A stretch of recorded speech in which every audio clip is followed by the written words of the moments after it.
This is London with VIP Trader. Bitcoin spike. New York markets are open. We're going to dig into the charts. We're going to take a look at what they're telling us, and shout out to our VIP. We hope you guys had a great weekend. We certainly did here, without a doubt. Let me grab the YouTube so I can interact with you guys on the charts. We're going to be talking about the price action. We'll talk about essentially the 15 monitor setup that we have, all the oscillators, all the time frames.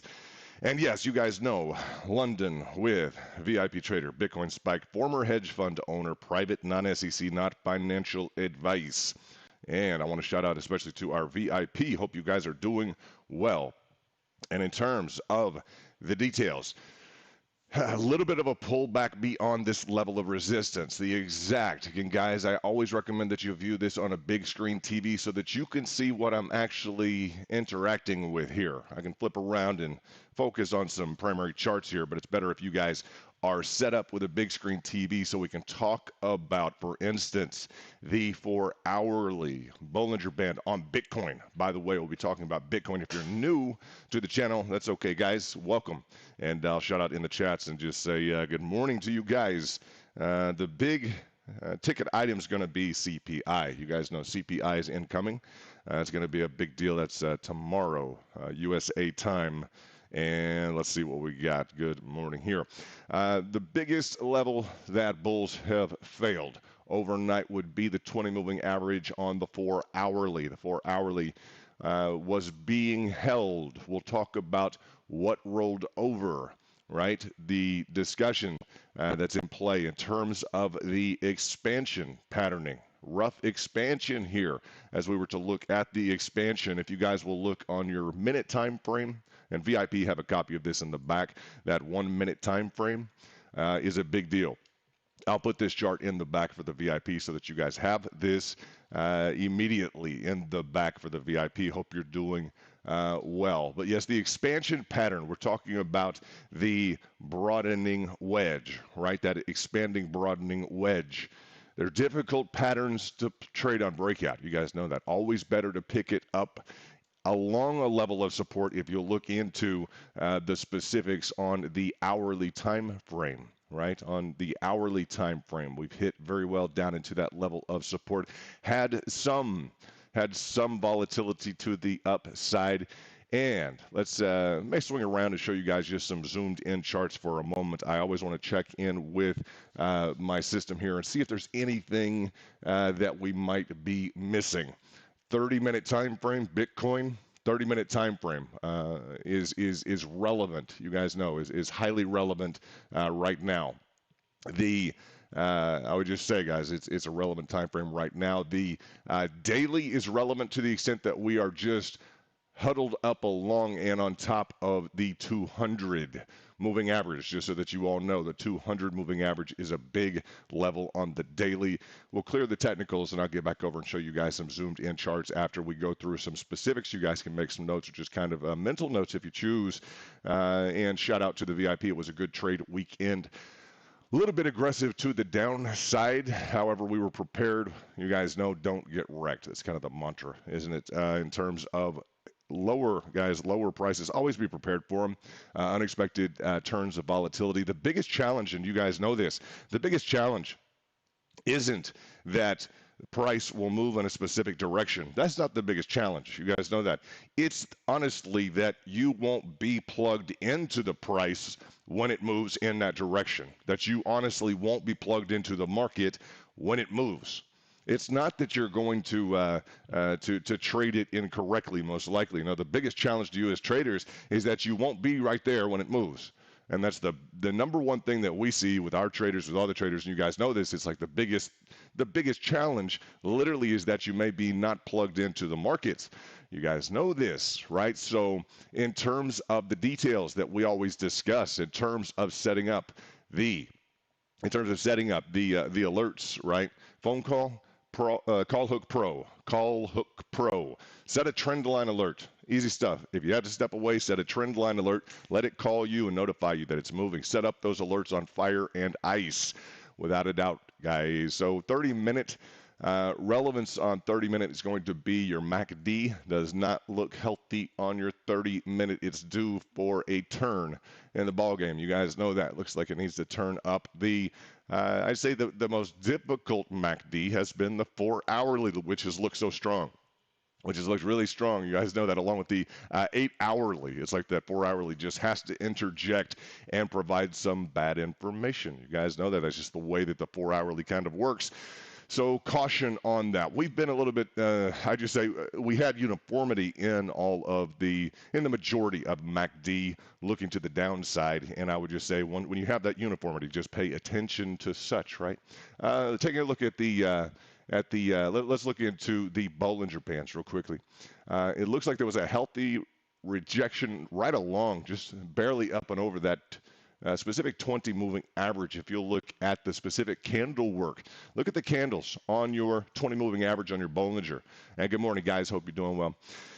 The specific 20 moving average, take a look at the hourly time frame that you guys have. Hourly time frame, 20 moving average. You see how the bulls tried to get up and over with some candles, and essentially we just didn't set the candle up and over the 20. We look for that when we're establishing an upside target. We see it play a lot, that a candle will set halfway through the 20 moving average on the 20 halfway through the 20 moving average on the Bollinger Band, right?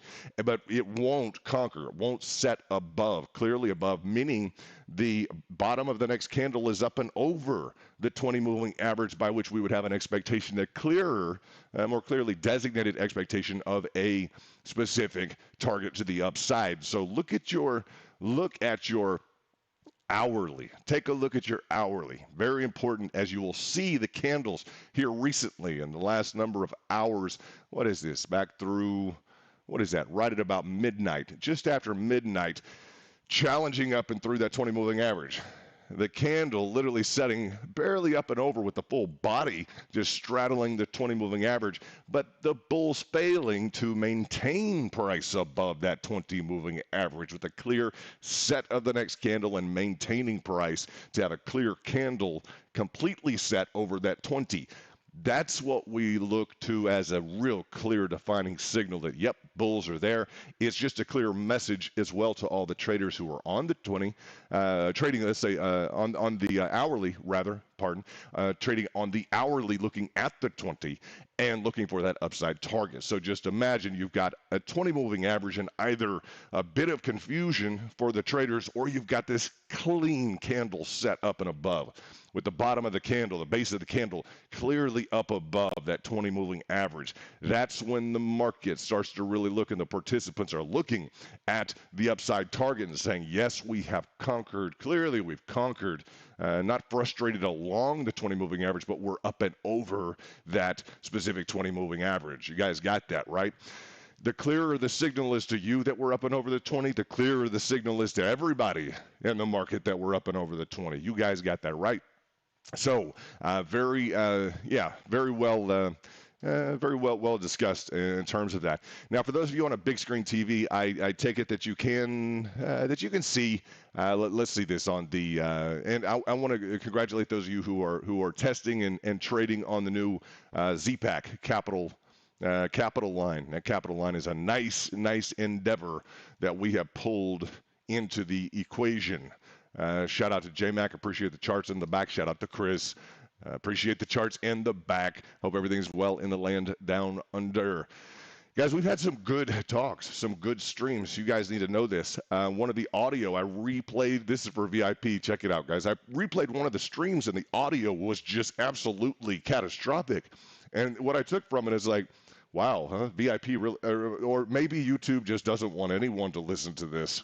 Honestly, I was like, maybe this is good. I take it as that. When we have a small group and we're plugged in, we'll do some commercialized endeavors very soon. The numbers, guys, the numbers aren't a problem. You have to understand the first month, pay attention, VIP. The first month of VIP, I had 130 VIP, 130 inundated. Just absolute mobs, like zombies. Literally, 130 VIP the first month, okay? Yeah, so from there to here, we find ourselves. And I've kind of picked up on some style points from YouTube.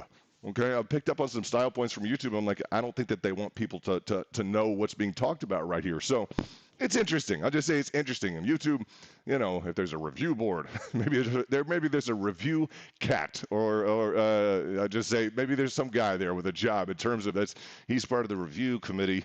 I hope you're having a great day, man. Or just individual at that desk. I hope you're having a great day is what I got to say. And in terms of the inverse head and shoulders, getting back to the technicals, left shoulder, head, right shoulder. And I think that prior stream that we did was really critical. Flaz, thank you for your shout out on that. It was a good video. I rewatched some of it and I got interested. When I get interested in the preceding streams that we've done and I lean into it and I really stop and really listen to what was going on in terms of that discussion on volatility. Yeah, that volatility discussion was really, really good.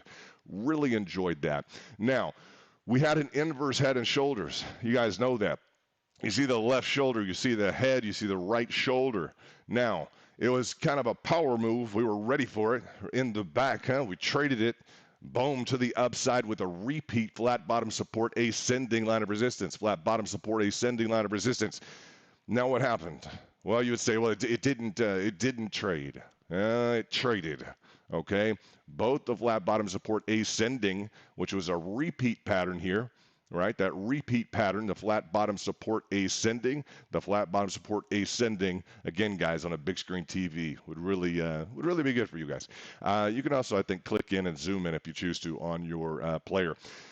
But what we saw this weekend was a critical component, is the fact that the repeat of the amplitude on the specific inverted head and shoulders, that the repeat, boom, here is what? Yeah, we got to a percentage, fractional completion, fractional, meaning a percentage, meaning we got to a 50% of the amplitude.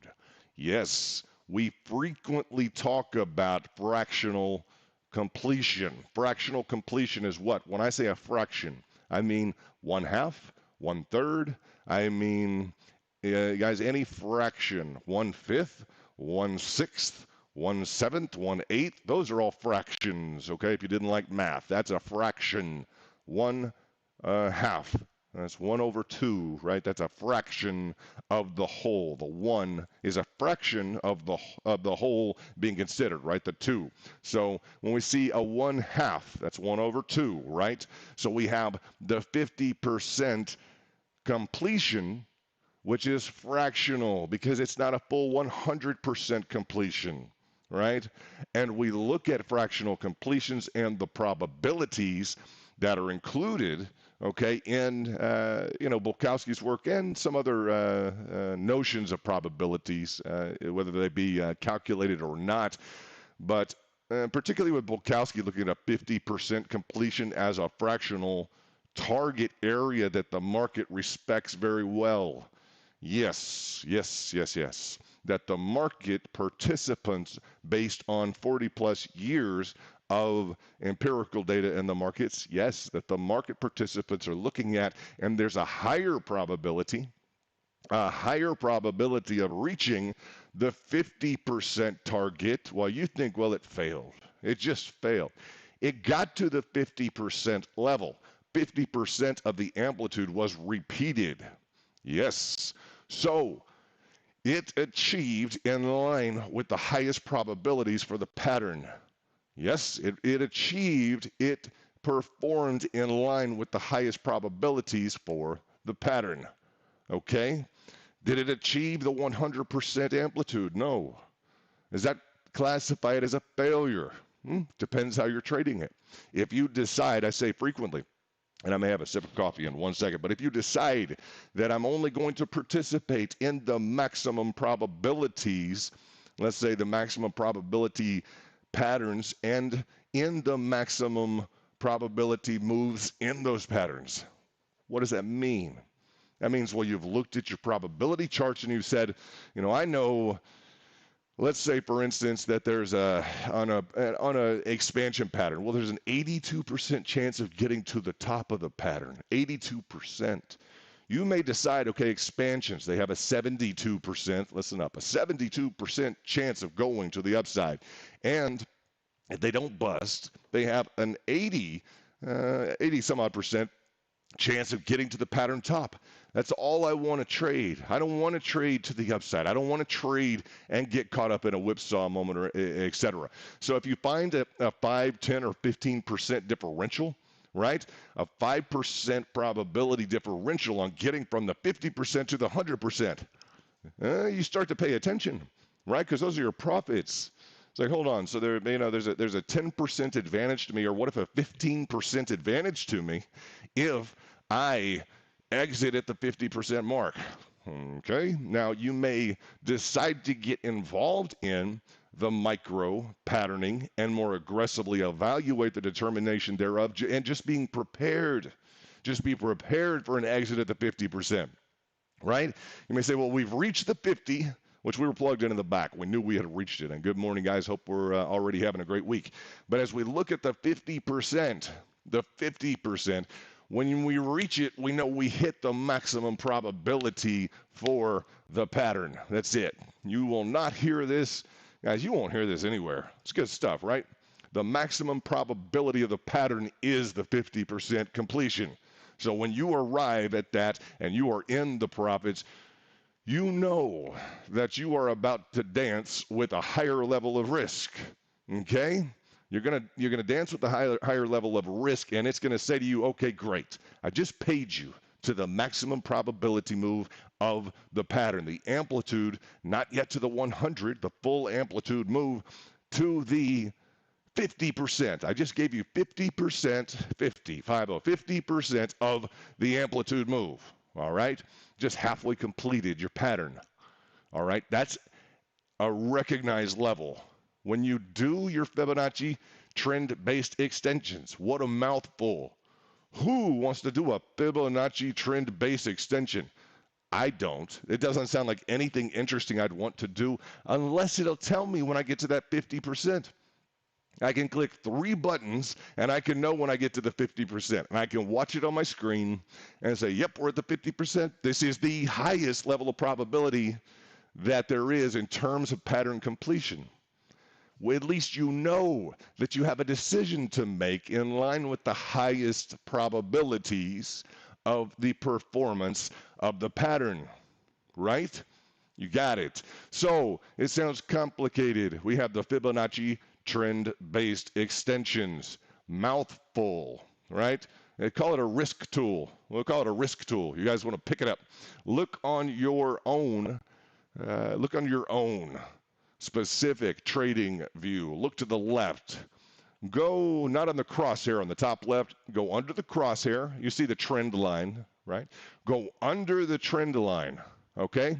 To the menu under the trend line. It's the 1, 2, the third one down. It should be the second option. Trend-based fib extension. Way too much. We call it a risk tool. Go to the trend-based fib extension. What do we want to see? We need to project up our targets. So when it says extension, the extension are the targets of the amplitude of the move, okay? We need to be able to see when are we at the 50%, right? That's critical information as we trade a pattern like we were this weekend, saying we're at the max probability, we're at that 50%. So the trend-based fib extension. Just think of the word extension. Think, okay, risk. Okay, great. I need to see the extension. I need to see my targets to the upside. Then once you select that, and remember this third menu down, the second option, that trend-based fib extension, click on the bottom is click 1. Measure the amplitude first. The bottom to the top gives you the amplitude. Look at everything pop up to the upside. That's literally your projection tool. That's it. It's that easy. Whether or not we're going to the upside, if you want your targets to the upside, you need to click 1, click 2, and click 1, 2, heading up. If you want your targets to the downside on a pattern, you need to click 1 and then click 2 to the downside, right? And there we go, Venus. Good morning. How are you, Venus? Good to see you, Venus. Was wondering if Venus was in the building. And yes, indeed she is. Venus, going over trend-based fib extensions, okay? Click 1 to the downside, 2 to the neckline, then bringing this over. So you establish the amplitude. That's click 1, click 2, then click 3. Okay? Very, very, very good. Now, so that we can zoom in, I may head back over here. We've talked about maximized probabilities in terms of the, guys, your participation in the market. This inverse head and shoulders, left shoulder, head, right shoulder. Say, well, it failed. Well, guys, it performed in line with the 50% completion, which is the highest level, highest percentage probability of the pattern in terms of its performance. And that's based upon decades of information. That's not an opinion. That's based upon decades of empirical data presented, guys, to you via Bulkowski, et cetera. So, and I say et cetera, Bulkowski did incorporate and test quite a bit of information that was presented in a variety of sources. So some of what he has compiled actually includes what others have tested and brought into the market. Okay, just so that you know. That's an important note, and it's the most comprehensive work that's tested the entirety of any probabilities that have been projected to the market in any form. You may find it in, Day Trader Weekly. Okay, he's going to test that. He's going to test whatever tests have already been done. So the 1 hourly is showing, I'd say, the struggle that we're currently in. We can take a quick peek at equities in terms of a bit of green on the screen, without a doubt. Bit of green on the screen. Tesla rocking to the downside. No problemo. Nice smooth Tesla. Microsoft still with some volatility. And shout out Venus. Great trades this weekend. Nice to see you trading. I know that amidst being very busy, I can tell who loves to trade because they still find a way to trade. You guys know that. So the expansion pattern that we had, and I didn't mean to put out a bearish video. You guys know that. I didn't want to put out a bearish video, but in terms of breakout trades here, let's just cover this. You guys know and we'll spin back around. Let me see if there's anything else I want to cover here that's noteworthy on the chart right now. We've come back down on the 5-minute. We've come back down essentially to a flat level support to the left, that pivot scenario in terms of Bitcoin. To the left, we always look to the left, right? I tell you, Bitcoin loves to pick up at preceding pivots to the left, right? If you don't know, why is it going down? Look left. That's it. Look left. Preceding pivot to the left, bam. That was the pinnacle, or essentially the amplitude move down, the furthest move down that we had on the head formation of that inverse head and shoulders, which completed to the 50%, right? That max probability zone where we as VIP, profit taking. What do you guys think? You guys let me know what you think. Profit taking? Yeah, sounds good. What's the biggest hidden, near hidden gem, guys? What's the biggest near hidden gem on the charts right now? What's the biggest near hidden? Have one sip of coffee. You guys tell me on Bitcoin and I would love to know if anyone knows this. We'll talk between the 1 minute, 5 minute. 3 minutes thrown in there, 15-minute, hourly, 4-hourly, 8-hourly, daily, 30-minute, weekly, and monthly. What's the biggest hidden feature of Bitcoin right now? What do you guys think? A couple sips of coffee. Thank you for that. Now, the biggest hidden feature for Bitcoin right now. It's close. It's just from a distance, guys. Let me just say this. Look at your weekly. Look at your weekly chart. You guys in the back. Anyone see anything interesting with the weekly chart? That's all I'm going to say. Anyone see anything interesting with the weekly chart? Let's watch it develop a little bit. The weekly, remember, 2021, the weekly gave us a pattern formation that we called out as being something big before. You guys know that. You see the tweet, right? Okay. Bam, to the upside. That repeated on the monthly here with this little reaction that we had in terms of move to the upside. The weekly, I would have a look at the weekly when you have a few moments. Let's dig into the micro now, and you guys tell me what you think of the weekly. Tell me what you think of the weekly right now. I'd be interested to know what you guys think of the weekly. I'll maybe ask some of you guys to be able to talk to you about what you think of the weekly. Now, Let's get into it, guys. Good morning. Hope you're doing well. This is London, former hedge fund owner, private, non-SEC, not financial advice. I wanted to go through the big rig first and see what we had. We're going to be digging into the charts on the right-hand side, and we'll take a look at Bitcoin, of course, right? Of course, Bitcoin. And what did we say this weekend? I didn't want to. What Doge? What's Doge doing on the screen, huh? I log in and Doge. It's one of those deals. Y'all see Elon, huh? With Rupert Murdoch in the Super Bowl. Sweet man. Must be nice, huh? Posh living, huh? Yeah, it's good for the planet, huh? It must be good for the planet to be up there with Rupert Murdoch eating hot dogs, huh?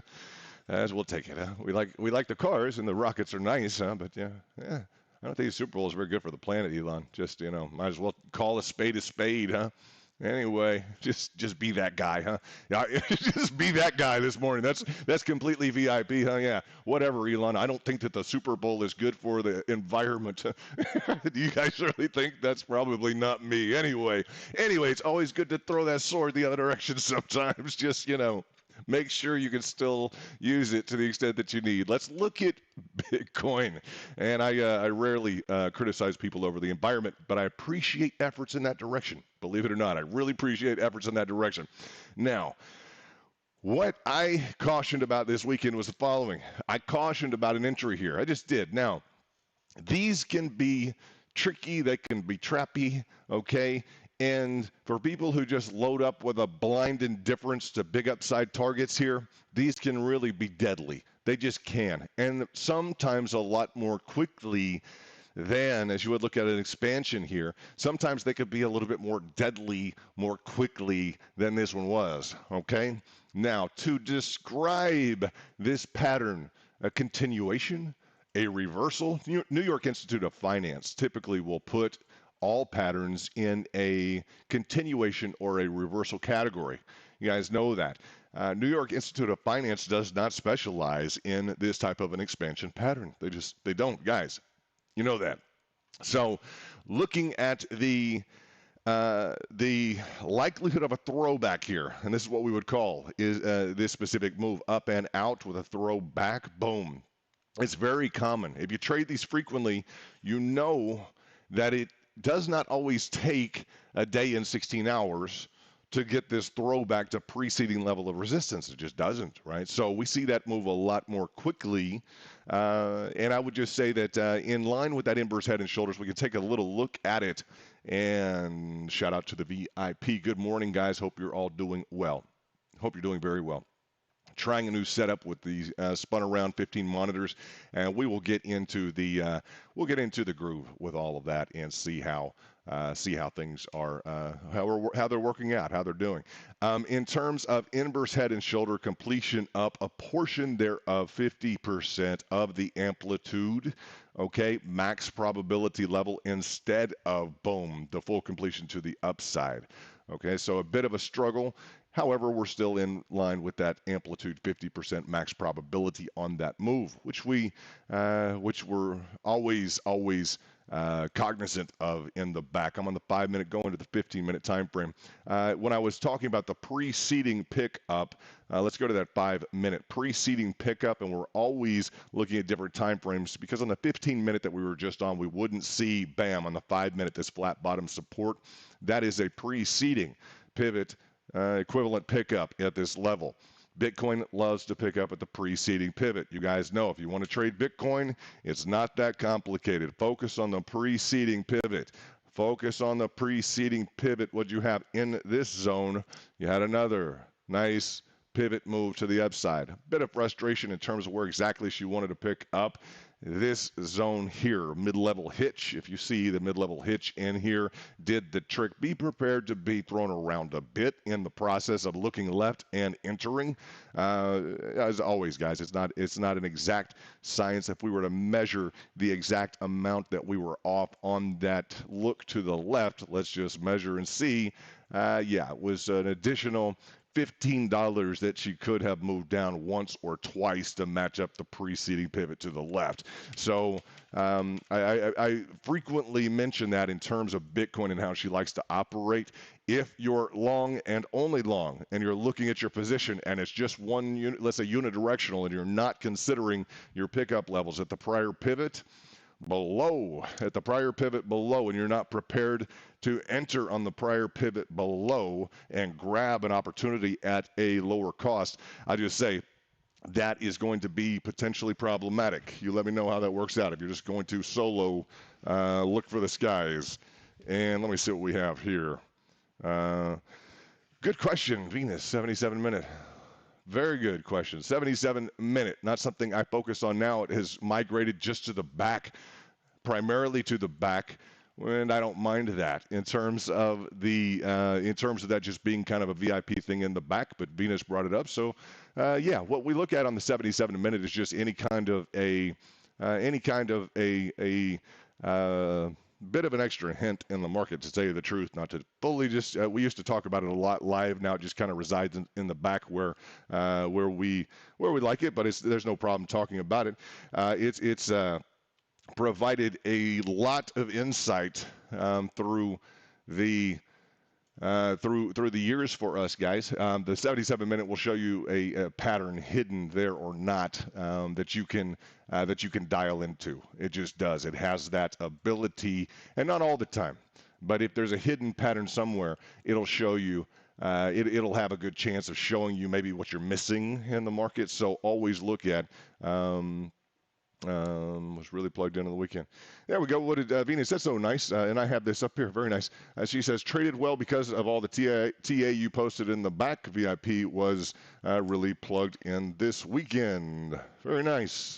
Thank you, Venus. Let me see if I can get that in. Maybe that'll work. There we go. So I appreciate that, Venus. Very nice. It's nice to. I mean, that's why the TA is there. So that's and really the only reason that it's there.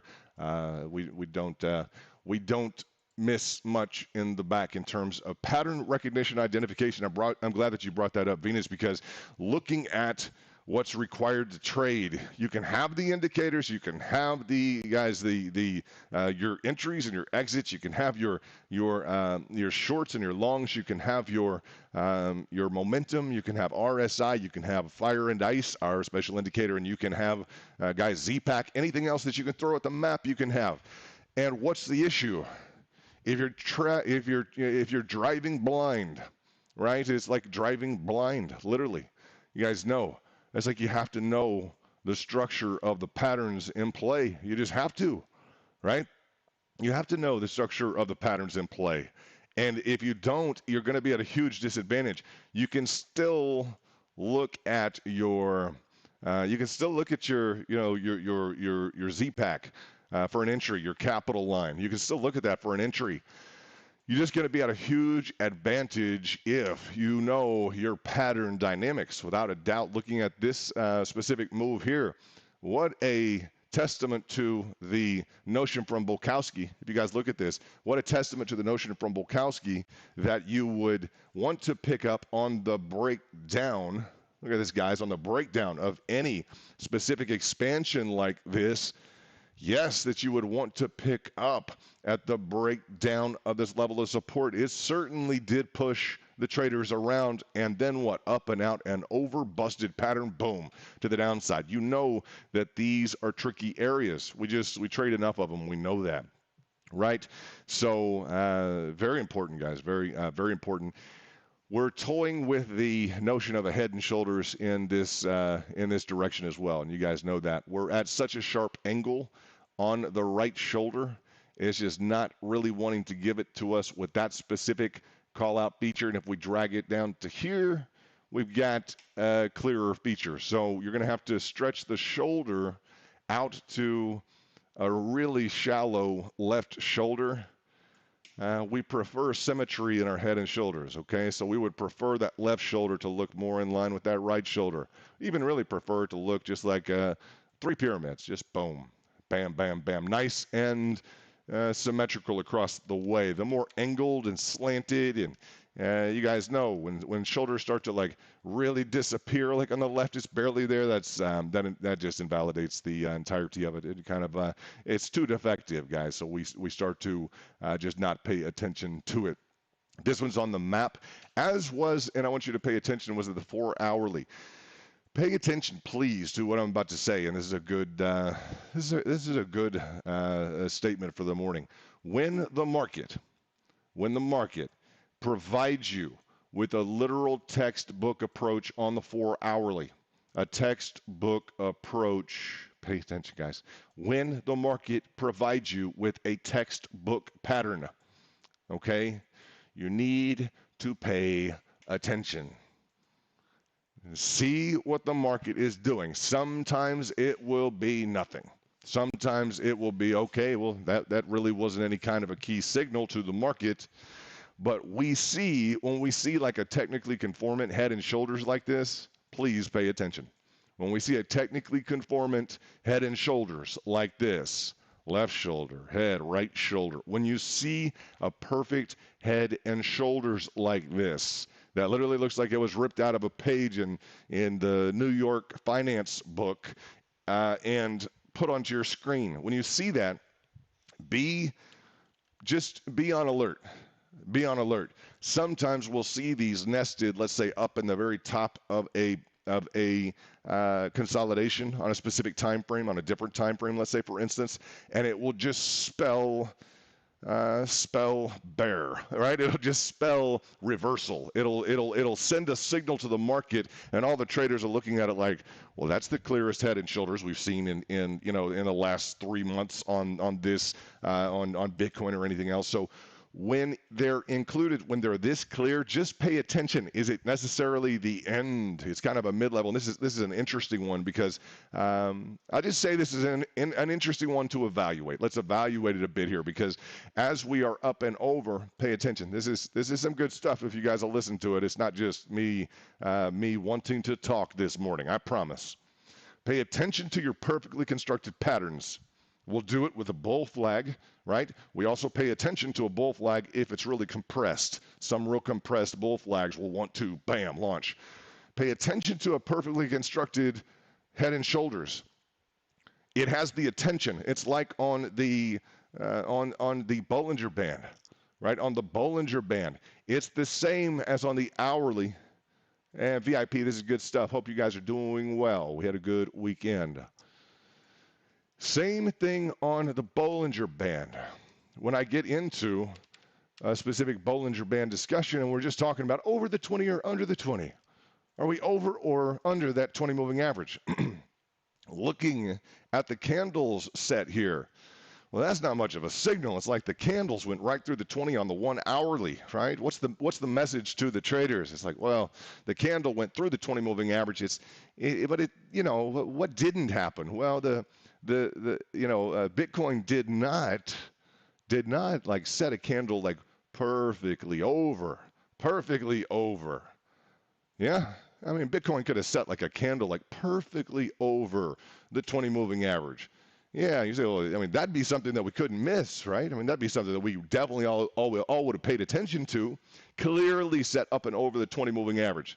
The bottom of the candle would have been like right over the 20, like everyone in the market, all the traders would have been like, look, we have a clear breach of the 20 moving average on that hourly.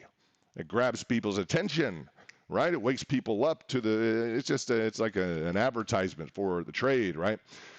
So on the 4 hourly, when we see a perfect micro head and shoulders, what does it do for the traders? Guys, it's doing the same thing as a clear candle set up or over would do. Everybody on an extremely popular and commanding time frame, okay, is looking at a perfect head and shoulders. Where? Now it's micro, but where?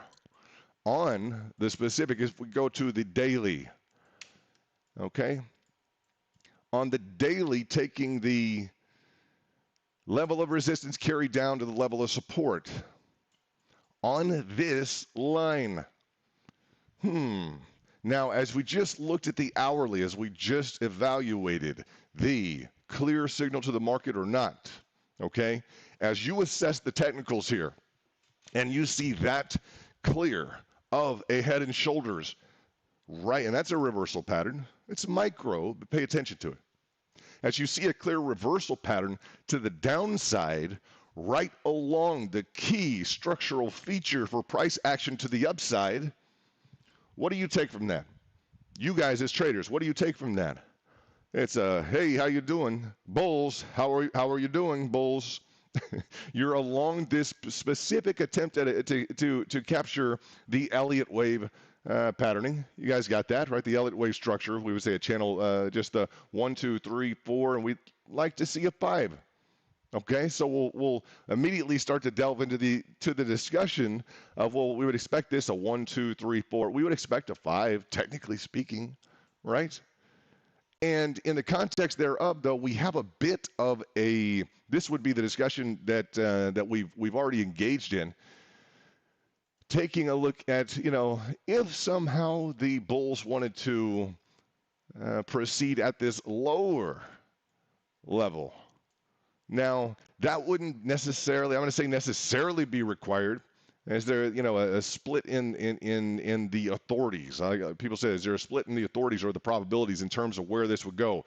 If you're dealing with Elliott Wave, is there a split of opinion? Yes. If you have read Elliott Wave, Prechter, Elliott Wave International, if you have literally read the book and the materials, Elliott Wave, you know for a fact they almost pride themselves on the vague, gray areas of interpretation of the market. Read Elliott Wave International. Read Prechter.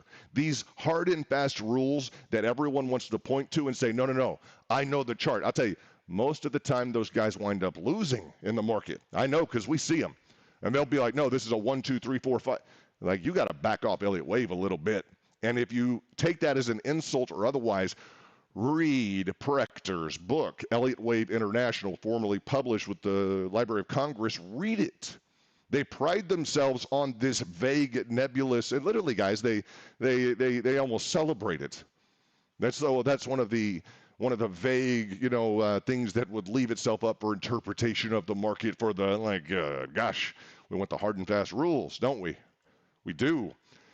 And the VIP know that. You guys have read enough of Prechter. That's on our list of books to at least go through, to check out. But when you're looking for the hard and fast rule of, well, would it be this preceding hitch here, resistance carried down to the level of support? When you're dealing with Elliott Wave, understand that the organization, Elliott Wave International, is happy to have uncertainties in terms of the application of their technicals to the market. That's it.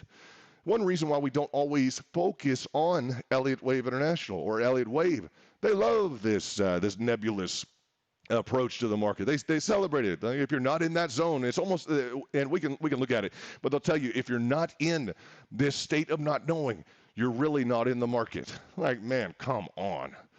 Come on.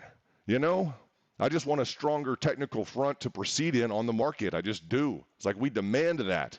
We do, guys. So that's the level of support that we're trying to pick up on the daily. I bring that up because we have a clear signal in terms of reversal here that is straight out of, if you were going to build a new literal book for technical analysis, that for hourly is nearly perfect in terms of the head and shoulders. So we're looking at that in terms of the signal that it sends. Okay? Yes, very, very, very important, okay, along this specific line. And I'll just encourage you, if the ones that are following this discussion, the ones that understand that, no, man, that is a perfect head and shoulders. The ones that understand this discussion, I will, and have been following it, I would just recommend keep your eye out for a perfect pattern, wherever it is, in the context of your trading, etc. Keep an eye out for a perfect pattern. When you find one, just start to make some notes. We say in the back all the time, noted. To the extent that this will be a crucial pattern right now, all right, and maybe this will be the time, and we'll be able to point back to this discussion and say, that's right, and London pointed out that perfect head and shoulders on the 4-hourly. Wow, and look what it did. Boom, boom, boom, boom, right? If it doesn't do it this time, just note it. And that's the challenge in the market. It's like if you want to bat 1,000 on this type of an issue, you may get it, you may not. Most of the time, we like to be right 70% of the time. You guys know that. We like to be right like 70% of the time. That's it. That's all, guys. Just I want to be right 72% of the time. Like that, there's no way that guy's right 72% of the time. Really, it's not. I didn't originate the work that is correct 72% of the time. I just reinstill it in our VIP group. You guys know that. When we talk about a 72% chance to the upside, what has a 72%? And I talked to traders. I talked to one this weekend. They don't get it. When I say 72%, and you'll understand it now, when I say 72% of the time, if you're trading in line with 72%, what does that mean?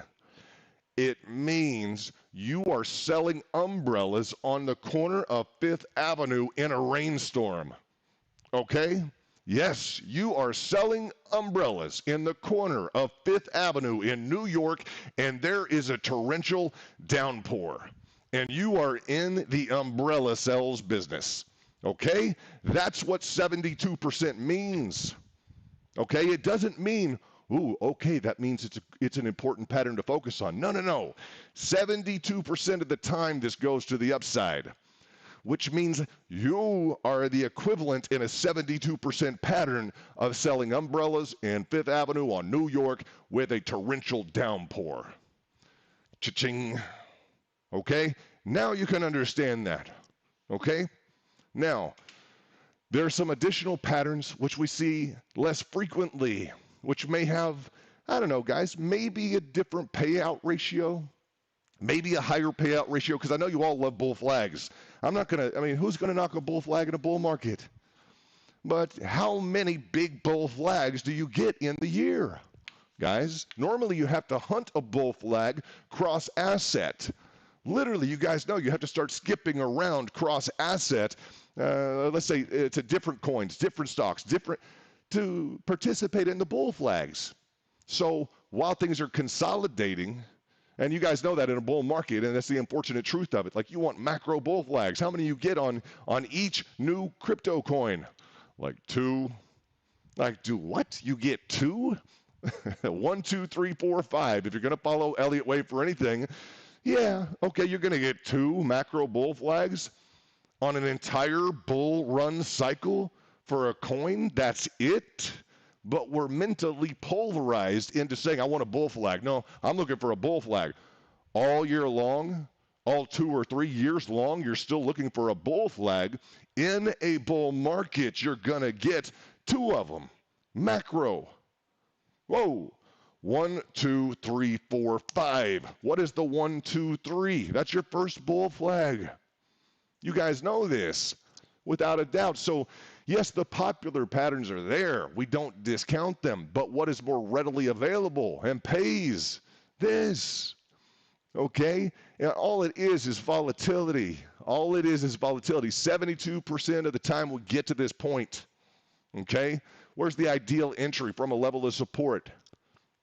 Yes. Probability of heading back to here. What is it, 62%? Upon preceding resistance confirmed to support. Yes. Now, bull flag, yeah, 1. And this would be 2. 3. This would be 4. Then, boom, 5. Yep, on the macro, you only get a 1, 2, 3, 4, 5 move per Elliott Wave. You can look back. Some extend. Some will extend. But typically, as you're looking at, well, I want a bull flag to trade, you can focus on it, but the number, and we had a bull flag at the bottom of Bitcoin here, the number, the incidence of bull flags is so much lower than the incidence of this specific pattern. And I'll bring that up because a bull flag or a bull pennant can have volatility that we just crave, right, to the upside. And I know that's why it's there. In the forefront of your mind, it's like, no, that's what we want to participate in. Matic recently had a bull flag. Guys, look at the bull flag on Matic. We traded this one. Let's just dig into it real quickly because this is what what bull flags are known for. This minted cash money. I'm bringing it up because it is significant and relevant to the entirety of the market. And people who don't want to hear this, This was the first mover in the crypto market. You can get into your other altcoins, etc., but this was the first mover in the crypto market, Matic. And we caught it. Beautiful, beautiful pattern. That made a good, guys, that was a great trade. Look at how clean that pattern was. Now, in a bull market, back to the statement, in a bull market, 1, this would be 2, 3, where's our 4, 5? You see? So even here, you guys got it with Elliott Wave Specialist, looking for another repeat for the 1, 2, 3, 4, and then 5. No, we didn't get it. But this was beautiful. This was here recently in the markets. We're always paying attention for a bull flag, always ready to trade it. You guys know that. Always ready to trade a bull flag. It was a beautiful move to the upside. Okay? And Polygon has a decent business model, don't they? They do. Solana, Solana has a little bit cruddy technology. They get hacked or shut down or whatever they do to themselves. But the coin, it has some potential if they could revamp it. Not easy to revamp some things or tighten the bolts on it, but they could, right? They could on Solana. It's got some promise. Polygon's got some utility. I'm not a big altcoin guy, but that bull flag preceded the bull move on Bitcoin. Yeah, so we pay attention. What did we have on the specific capital line, which is a decrease in and a dropping of volatility? It's all it is, guys. A decrease, a drop in volatility to the downside. Expression of volatility, I should say, to the downside.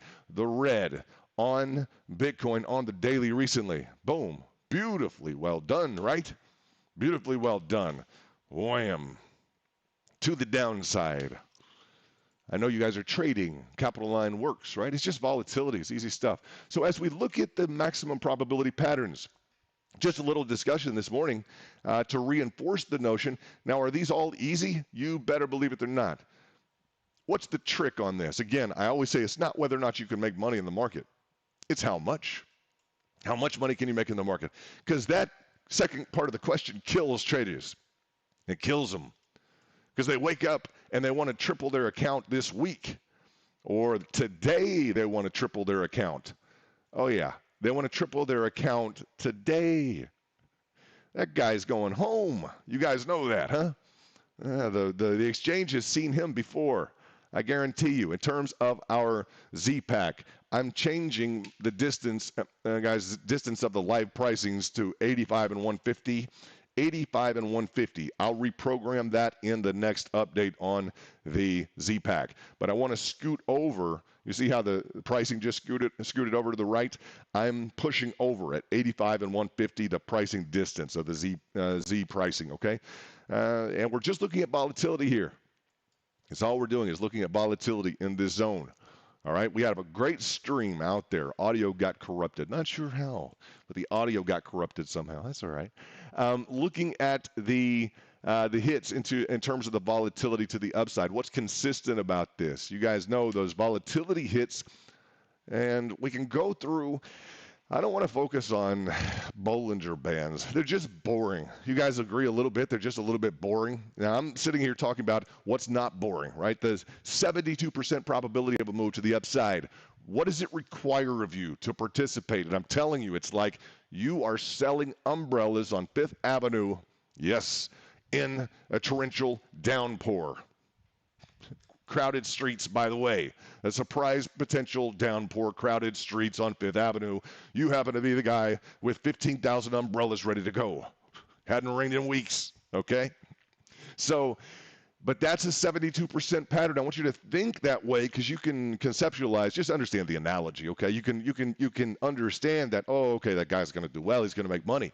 You can put that into process there. Now, that's the type of opportunity that 72%, that's what it means to me. And when I tell traders about it, they're like, oh, I'd be selling umbrellas in a downpour on Fifth Avenue in New York. Oh, yeah, I got it.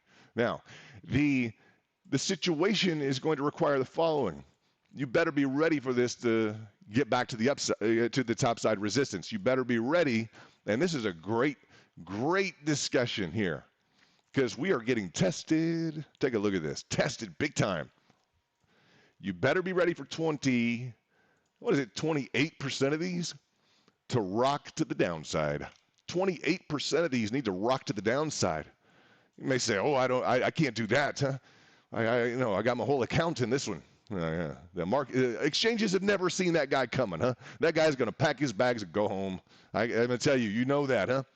So your participation in even a 72% chance pattern needs to be guarded. You need to be able to trade the next 100 of these that you see. Believe it or not, you need to be able to trade the next 100 of these that you see.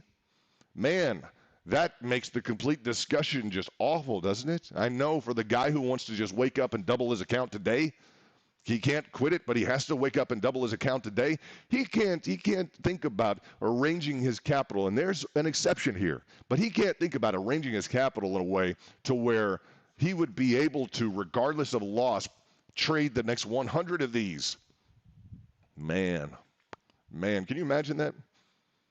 Just think about that. The average trader is not structuring their trades appropriately to accomplish a series of losses on any pattern to where they could continue to effectively trade after they've lost, what, guys, 10 trades?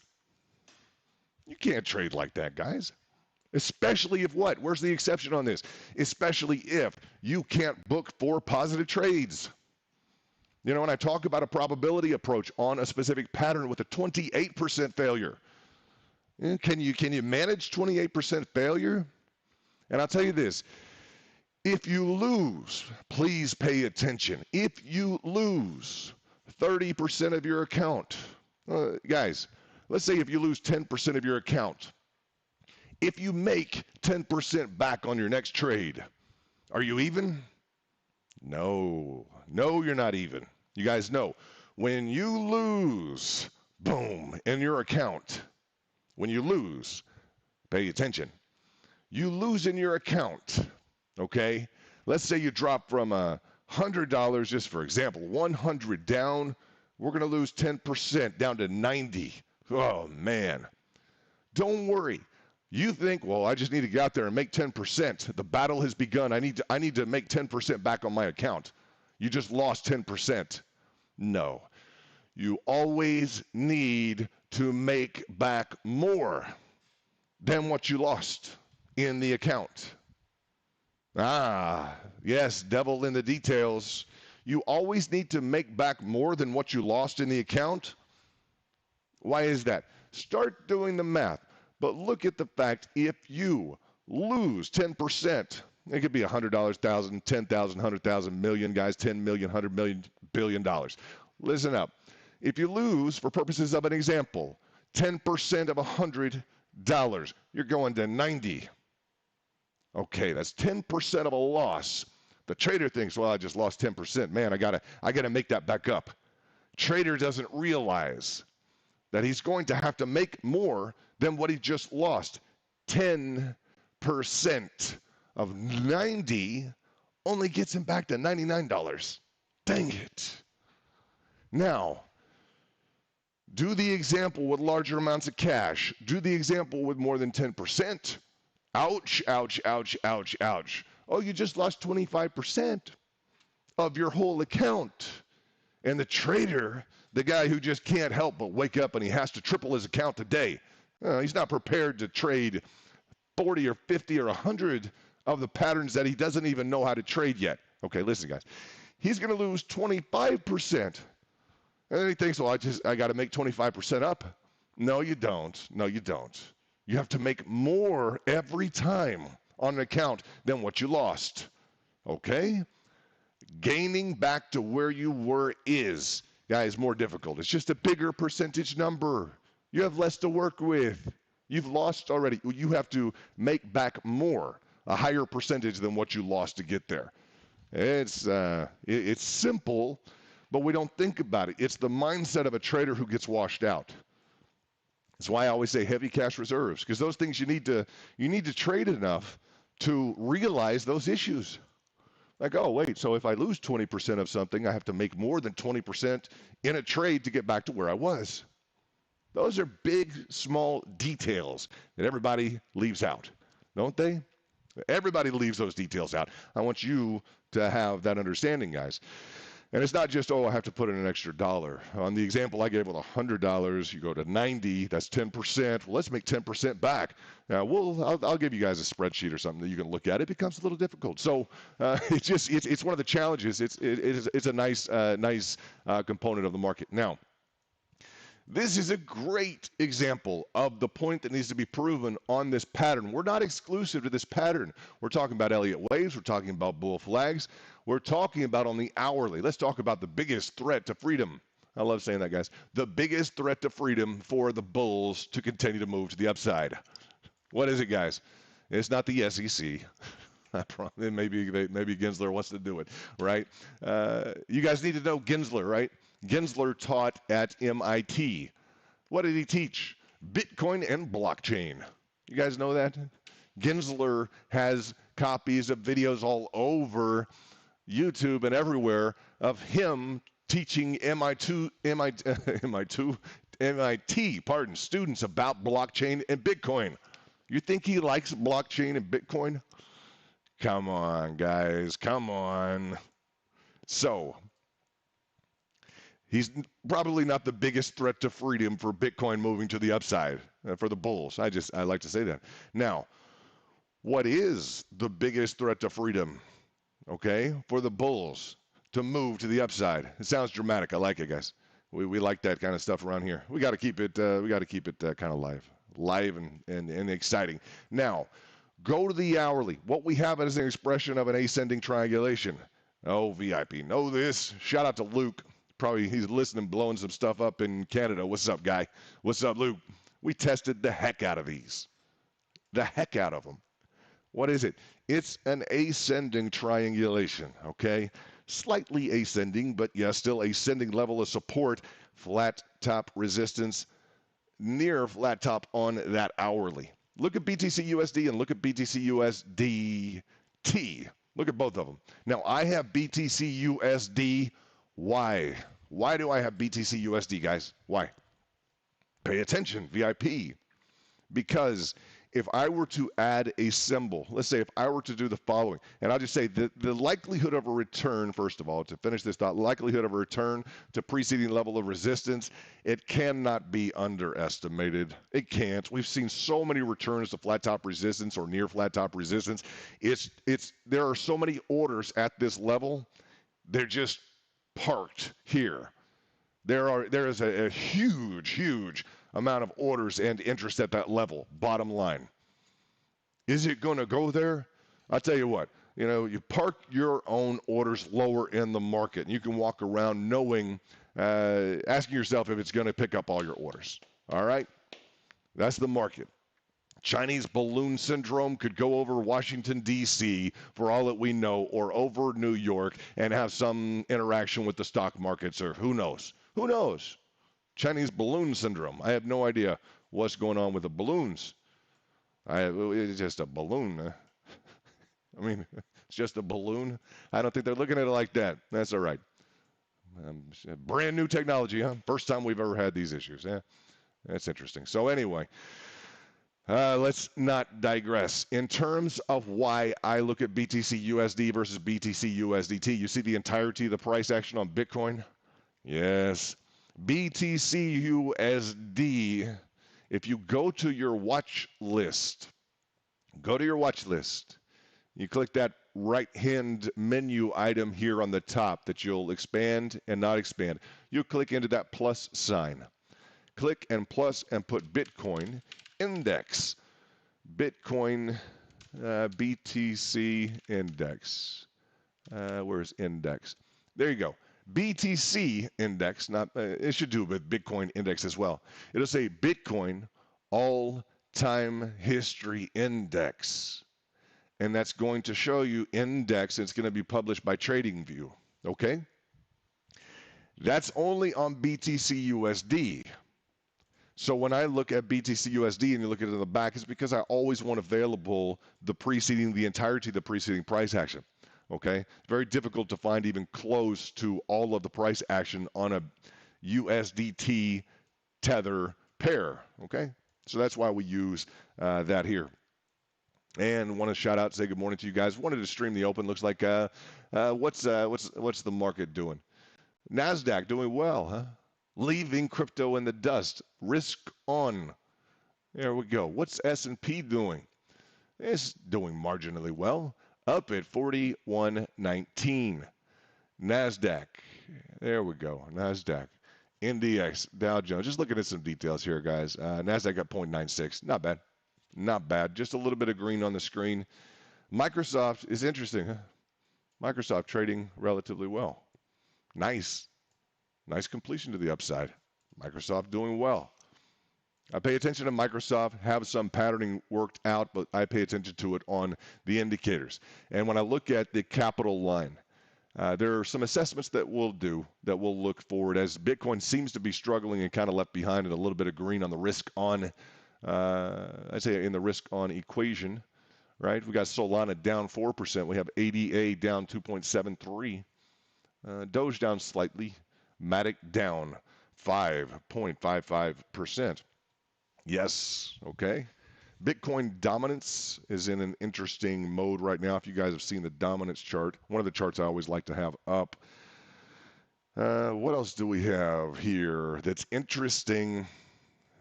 That thing is back again. I don't know what's going on with Phantom. I don't want to trade it personally, but it has remarkably produced, hasn't it? It's just been really one of those highly volatile coins. Phantom has just really been. I don't know if they have a business plan. That's the bottom line. So I look at it, I'm like, I don't know if they have a business plan. So I really don't want to trade it. I want to trade solid coins with real utility and something that's really going to last. I don't want to knock Phantom. It may be the best thing since sliced bread. Maybe it is. I just I don't want to dig that deeply in the barrel and focus on it. I want to focus on something that's going to last. Like Bitcoin's going to last. We know that. So when we're drawing charts and we're doing things, you can say, well, I made a ton of cash on Phantom. What was it? Well, it was this thing that just, it vanished. But honestly, it was worthless. It was this worthless technology. Looking at this, and I'm not saying that it is, but I want to focus on things that I can tell kids or grandkids about, etc. Right? Looking at support and resistance. Support and resistance. Wouldn't that be cool? You tell your grandkids, your kids, or something, your grandkids about you trading Bitcoin. When I used to trade Bitcoin, it was at $21,000. Can you imagine? Imagine, guys. It was at $21,000 when I used to trade Bitcoin. And you'd be like, wow, Granddad, Bitcoin's at $20 million. It used to be at $21,000 when who knows, guys? Who knows? Cool stuff. It should be around. In terms of like a heritage play or just what all you're looking at. Let's see what we got here. Let's dig into details here. And, okay, taking a look at the chart. I just can't get through the evaluation on the 4-hourly. Level of support, level of resistance. This is a strong pattern. So we're at a point of conflict. We have to say we're at a point of conflict. Level of support, level of resistance.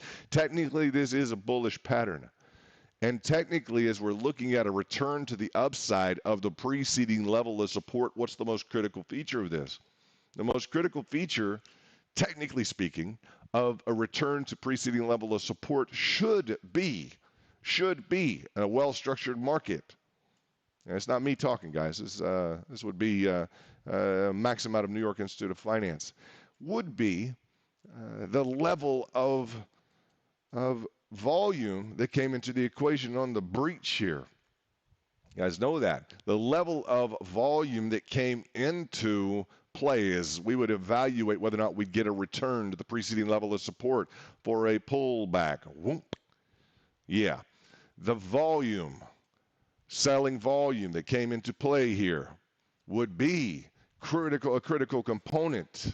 Yes, that's being evaluated as the micro feeds into the macro moves, guys, as let's say your capital line, your volatility gauge, okay, your volatility gauge feeds into your those macro expectations. Do you have big cats on the street, Wall Street, etc.? Have them looking at a play of a return back to a level of support. What are those guys going to look at? What was the volume? What's the volume consideration? How heavily did sellers push down through this equation? Right? One of the primary considerations. How heavily did is it an abandoned ship? Got into a collision here, abandoned ship, we need rescue, we're out.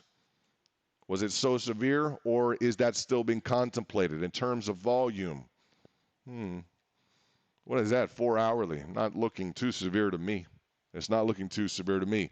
So is that a clutch guarantee, or do we start to balance with potential move back to preceding resistance? We've been relatively light on volume on the entirety of the move. Noted. Hey, noted, right? Because as you would begin to make the consideration as to whether or not we're going to return to, this is a good point, isn't it? Return to preceding flat bottom support to reconfirm as resistance or continue to pattern. What is in line with, as we were to talk about the volume in play here, we know that on the daily, for instance, we've been experiencing overall a relatively light level of volume. Comparatively speaking, there's some heavy volume in here, right? Heavier volume in here, right? We're on really baby level volume here. It's small, minute, micro levels of volume. Yeah, so when we make the evaluation, we'd really almost get into some calculations.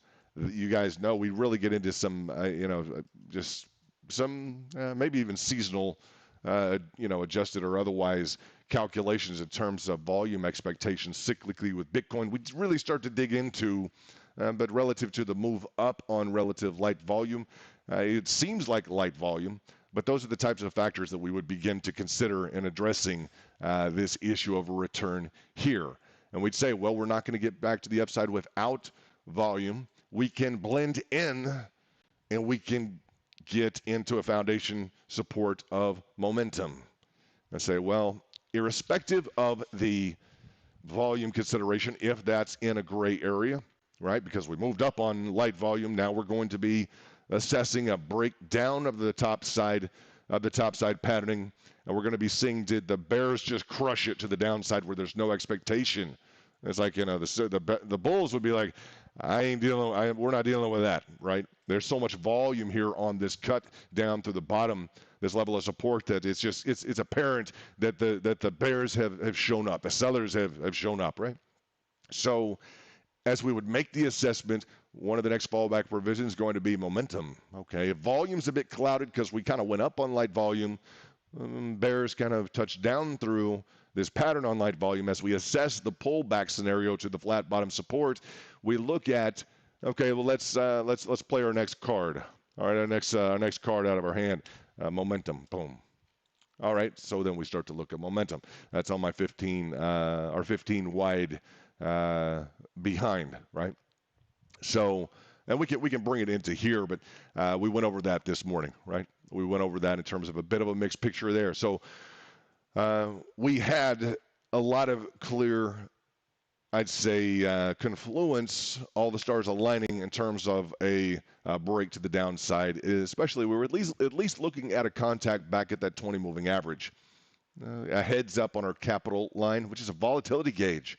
Volatility pushing to the downside, right? That red engaging. You can look at your RSI, your stochastics, you'll get the same picture, okay? Relative strength index, bears taking over. That's it on RSI. Stochastics, which is a derivative of the RSI, bears taking over. Same thing. So when I say capital line, if you want to just migrate the issue over to RSI stochastics, it is your volatility gauge, bears taking over. And Bitcoin, we love the volatility, so we created this volatility gauge, and it's right in line, guys. It's nearly optimally in line with RSI and stochastics. You're not going to be missing much of those. I think you'll have more information. I know you'll have more information than just the RSI or just the stochastics as you would look at our volatility tool. Compare them, stack it, guys. Stack your RSI, your volatility, and your volatility tool, the capital line. Stack your RSI, stochastics, and your volatility line. Stack them. Look at them. if you'd like to. Never blindly trade something you don't understand. So as we would evaluate the position, we're still going to be focused on what? On our 72% probability trades. It's just it.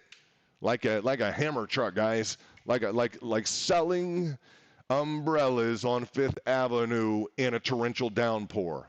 Hey, surprise downpour. Fifth Avenue, we're in the umbrella business. All right. That's how I look at these patterns. I see 72% over the last 4 to 5 plus decades in all the markets on this pattern. I sell umbrellas and surprise rainstorms on Fifth Avenue in New York. What do you do for a living? You'd be like, even the guy who's, even the guy would give it to him. Like, I'm a managing director of BlackRock, but you're doing well today. The managing director of BlackRock would walk in there and be like, you're doing well today, guy, wouldn't he? Yeah. So that's what we look at. Now, this is the deal. It's over a period of time. That's not a scapegoat, but you all know you have to be prepared on these. You got to be prepared. And the biggest example was what? Man, oh man, oh man. I hated to catch this one. I am not sorry I caught it, though. That's okay, guys. If you look at all your indicators and you look at everything going on and you look at, I hate to say the fundamentals. I hate to say this, huh? You hate the fundamentals on Bitcoin because you'll hear all day long. This is the top of Bitcoin, right? What happened? Well, Austria says, we're going to tax Bitcoin. Excuse me? Oh, do what? Right? Right at the top, Austria is going to tax Bitcoin. Everybody like, excuse me? You're going to do what? So Austria is going to tax Bitcoin. Not positive, right? Just not good. Also aligned with that, we had some other technical features in play. But this specific wedge formation, if you weren't prepared for this to rock to the downside, then that was a 20% plus drop. Boom.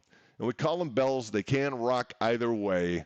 Be prepared for volatility. It's why we want to trade it. It is volatility, defined. You say, man, that was a drop of 28%. I don't want to get caught up in that. How about you get caught up underneath it? Big red candle made what? 28% of a drop to the downside. Well, what did people hammer into? 17.86% for people with orders underneath. Boom. Big money day. Big money day through that level of support. You guys got it. How do these trade? You look at it. How would these patterns trade? Right? Let's look at this. Boom to the downside. Yeah, Bulkowski, the authorities will say, guys, your optimal pickup zones on these patterns is when there's a breach through a level of support. Yeah, a lot of interest in this area on an expansion, even amidst, boom, rocking to the downside. See, a big struggle to recover. Big struggle to recover. This pattern becomes huge. Look at this. This pattern becomes really difficult to trade, right? You see that, huh? What's the probability here? You guys see this? 72% probability. Boom. Is this comfortable? What does it require? Capital. This is why I call this the capital line. Capital management skills. So this, difficult, huh? A difficult pattern broke through the level of resistance, didn't it? That micro move, which turns into a lead in for a potential bump and run, that didn't really want to run, huh? Did not want to run. That bottom line, failed bump and run pattern. The more that you trade these, this is why I say trade 100 of them, trade 200 of them, and allow yourself the capital exposure levels to be able to trade 100 of them, to be able to trade 200 of them. Our 100 rounds will encourage you, guys. If you do it right, it'll require you to participate at lower levels of capital exposure. So that's a great example of a failure. Now, what did that one do to the upside? It still broke through resistance, didn't it? For people who were adequately managing their capital in the context of that pattern above, it still broke resistance. Did it sail to the upside? That's a lower, listen guys, that's a lower percent probability in terms of one completing, boom, and just rock with a rocket ship trajectory to the upside.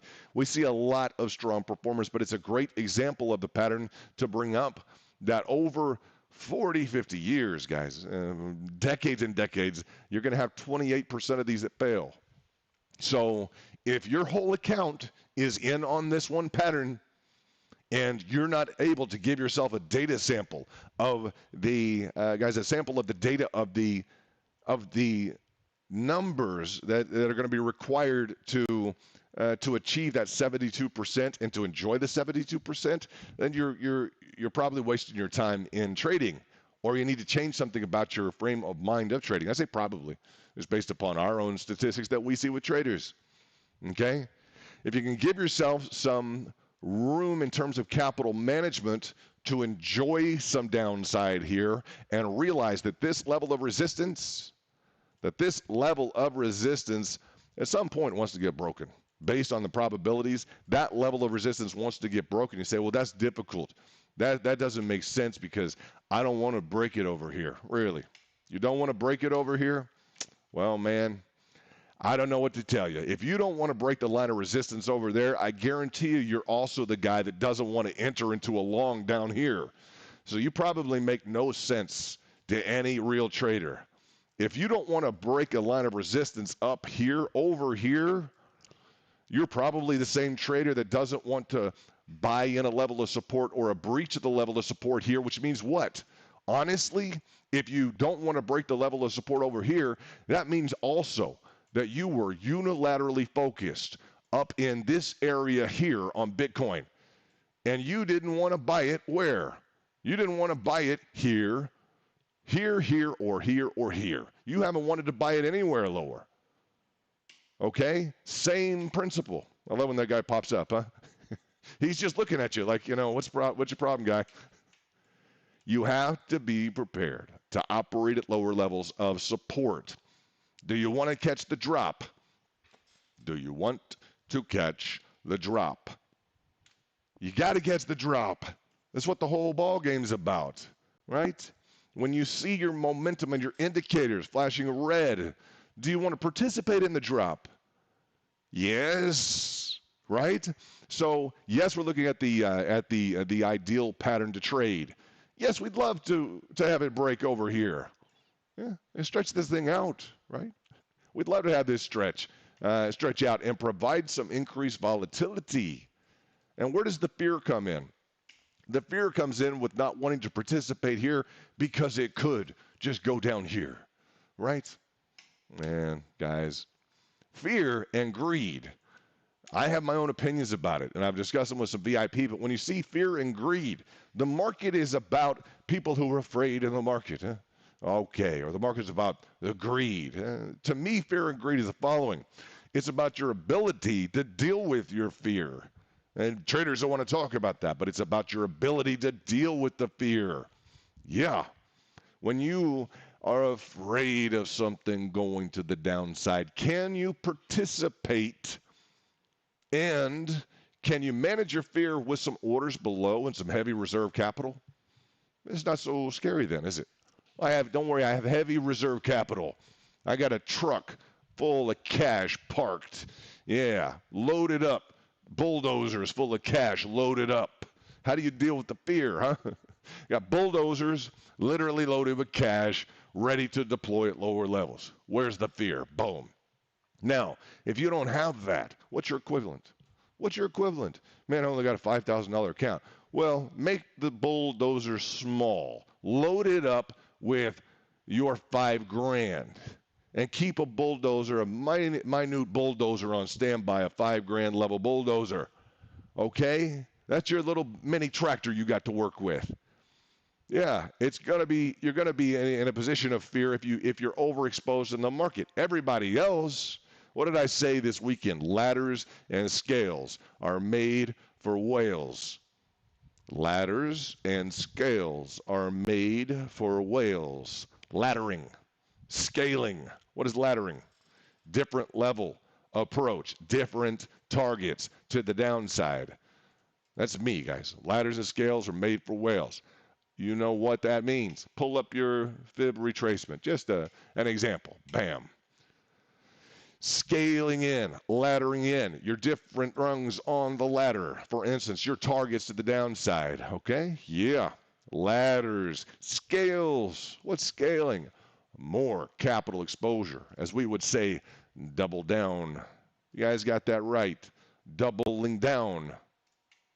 More capital exposure the further you get down in your ladder. So, what is the saying? Ladders and scales are made for whales. There he goes again. He's looking at you. I like that guy. Now, that means what? That means ladders and scales are made for whales. Your ladders, boom, boom, boom, boom, boom, on the macro on Bitcoin. And your scales, your capital participation, heavier bulldozers loaded up with cash, boom, boom, boom, boom, at the lower levels. This represents your level of capital exposure, right? Ladders and scales. You see at the top, guys, light level of capital exposure, right? It doesn't mean you don't participate in the market or do well. Doesn't mean that, guys. Doesn't mean you're always so lightly exposed to the market you can't make any money. No. The critical fact is this: can you book 4 positive trades? If you do 100 rounds, if you get involved in forcing yourself to complete without this worrisome, bothersome, huge level of capital involvement, if you'll participate and give yourself 100 trades, I'm going to give myself 100 trades. I'm going to go through 100 trades at a light level of exposure, a light amount, before I get into a heavier amount of capital exposure.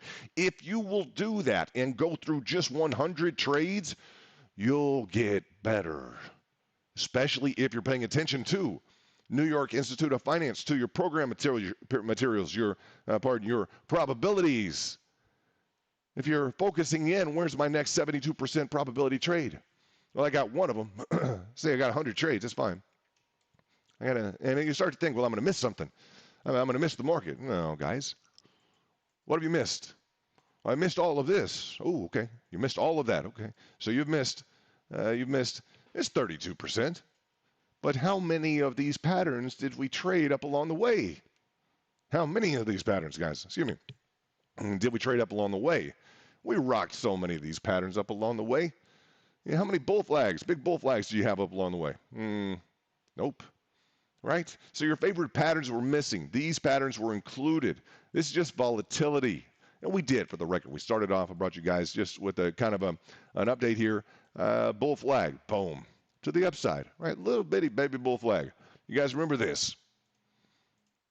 And giving you guys an over-under approach here, but looking at this little bitty baby bull flag. Started off this whole mess, huh? Yep. And you guys have what from me? Little technical update with a bull flag. Boom. Nice to see some action. But what was the next move? You don't want to focus on the pattern. I'm telling you to trade 100 of them. You don't have to. But did you get taken to the cleaners or not on this next move? Why? Because what was it? I'm going to show you a bull flag. Then what was it, guys? Boom. Bell, formation, expansion, increasing volatility, rock to the upside. That's 72% I'm encouraging you to focus on. Irrespective of, well, I saw one that didn't work out. Great. What's your payoff ratio? Number one question. You see hits and misses, and you want to isolate information and make it, you want to make it fit. You want to essentially, in terms of your back testing, you want to fit your own agenda into it, your own opinion into it. Just look at these. Look at your bull flags, of course. If we find one today, I guarantee you, just like this, I'll bring it to you. I guarantee if we find a bull flag today, I'll bring it to you. If we don't have one, focus on your other pattern dynamics. I walked back through with Venus. We did. We walked back through the entirety of this move up, and bam, bam, bam, bam, bam, bam, bam. A lot of work. Stay on top of the market, but that's why we do it, because we love to do it, guys. So we're at the following here. We are in a 72% pattern. You guys know that. That's it. 72% pattern. Can we ladder and scale? If you can't, that means you don't have any reserve cash, which means you're on the wrong boat, guys. You're sinking. The boat's not sinking. You're sinking. Okay? Bottom line. That's the best way to look at it. Let's continue to trade. Let's dig in on the capital line. It's been a good morning. Wanted to come and just kind of talk through where we are at, which was essentially a retest of the preceding level of resistance here. Okay, danger zone to talk about. This is a reversal pattern all the time. Now, these love to bust through and complicate. You guys know that. They love to bust through and complicate and revisit a level of prior resistance. 62%, 65% of the time we're going to come back down here. So don't be surprised by that. The most intriguing thing that we have is a flat top resistance set, which will define the parameters and the structuring for a multitude of a host of patterns here. Okay? As we look at this in line with New York Institute of Finance, we have a attempted reversal ongoing. Pay attention. With the seat of the fan, level of support breached, flip to resistance, level of support thereafter between 0.1, 0.2, 0.3. Yes, flip to resistance. Then we have what? 0.1, boom. 0.2, here, boom. Flipped into resistance, okay? Then we have here this next rung in the ladder that bears are currently in attempts, guys, to push price below this feature. What's going to get you there? Momentum, which is going to be captured very well by your volatility tool. That 15-minute has been nice, guys. 15-minute traded like guys, very, I'll just say it traded very well, the 15-minute on the capital line throughout the weekend. If you traded it, we were plugged into it all weekend. It was trading quite well. In the context of, and this is the best discussion to have, guys, in terms of the expansion here. We love these patterns. I frankly like them because they challenge the traders to engage in capital management. It's not an all-in club. It's just not. It's not a hype all-in. Look at what we got. Because the guys who are in the hype all-in club, they are here today, gone tomorrow. YouTube processes them like they're going through an intergalactic weed eater. Literally, guys. Remorse here? No. Sadness? No. I hear so many sad songs. And the market will take your $1 million. I talked with someone this weekend at the gym. The market will take your $1 million like an intergalactic weed eater and just wham. You guys know this.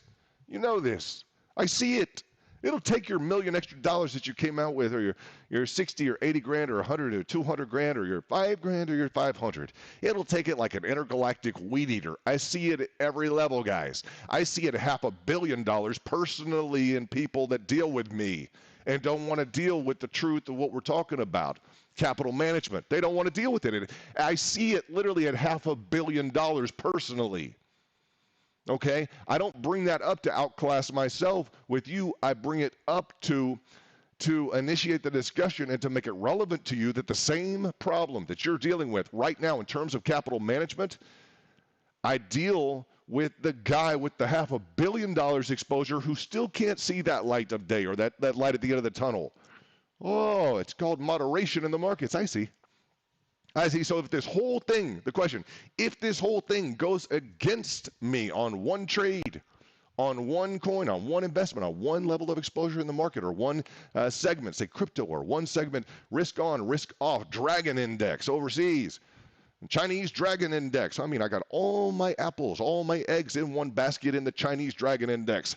What? Right? If the whole thing moves against you, you deal with the same questions and the same level of consideration that the $500 million guy deals with. Because I've seen it. So put yourself in the same category and class as him. I'm not going to mention names. I can. Some people know who I'm talking about. That's okay. But some people can deal with that, and some people can't. And it's not just a matter of $5,000. Well, it's because I only have $5,000 in the market, you might say, or I only have, you guys know this, or I only got 20 grand. I got to make $1 million, right? Yeah. So when you look at that, put yourself in the same category. It's the same basic human tendency that can't get there. Say it happens to the $5,000 trader. It happens to the $500 million trader. I promise you, you're no different at 5,000 than the guy is at 500 million, who either is willing to manage himself into a reasonable, moderated, long-standing condition, or he's going to suffer and go just catatonic.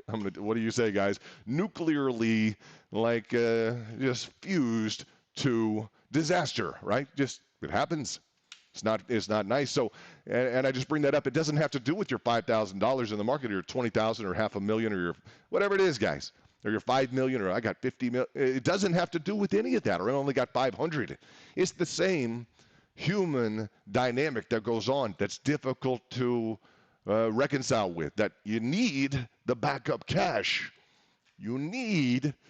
I mean, guys, when you're talking to someone with 500 million or $500.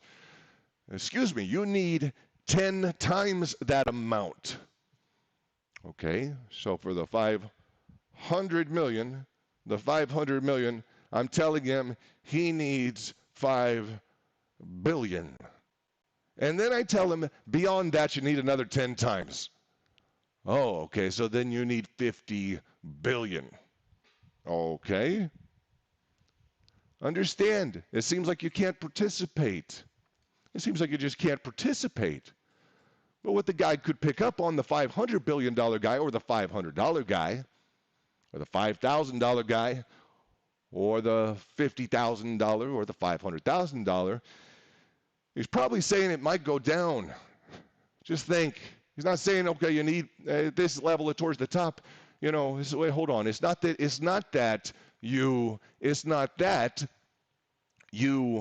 need $50 billion to be involved in crypto, or if you're at 5,000, that you need 500,000, right? Because you're talking about you need 10 times that and 10 times that. You need 100 times what you're dealing with, right? It's that there is a probability of this thing going down. So what you're telling me is this thing could be going down. That's the way I would take it, right? And in discussions up along this area with $500 million guys, they know you really need 100 times what you're dealing with right now. That's your current level of exposure in the market at 500 billion, or 500, sorry, pardon me, million, 500 million gets to, the 500 million gets to 5 billion, gets to 50 billion, okay? You tell the $500 million cat, yeah, you need coverage of 50 billion instead of just 500 million. Same thing with the $500 guy or the $5,000 guy. The $5,000 guy, you look at him and say, well, you really need to be covered. I'm going to tell you need to be covered instead of 5,000. You should be covered up to like $500,000 right now. The $5,000 guy's like, man, I have no idea what you're talking about. It means you're going to get washed out unless you have a trade surplus, allowance, or otherwise you're giving yourself just to continue to trade because you enjoy it. If you're really invested, okay, importantly in this, not financial advice, you guys know that, but it probably means you're going to get washed out. Okay? Okay. Unless you know what? Unless you know how to trade. Unless you know how to trade. And if you know how to trade, there is really very little that can wake you up in the morning and convince you otherwise. Do you understand that? If you know how to trade, there's very little that anyone else in the market can say, or anyone else, your friends or family or anybody can say to you, you know this? If you know how to trade, you don't have to prove it to anybody. You don't have to. Guys, it's something you wake up with the ability to book 4 positive trades with a cup of coffee, with not driving the car. You need to get in your groove, but you know what it is, and you can book 4 positive trades, no problem. No problem. Falls on deaf ears. All these other comments that I say, people who know how to trade, you agree with it. You know it. It is the truth. And the goal in all of this is to get you to wake up in the morning. I promise you guys, get you to wake up in the morning and understand without a shadow of a doubt, you know you can sit down and book 4 positive trades. Ain't no problem. Ain't no thing. Right? Now the guy, his exposure in the market towards the top, or the guy, and look at this. Because you say, well, it seems like you don't have an answer. It seems like there is no good answer here. I'm going to move on.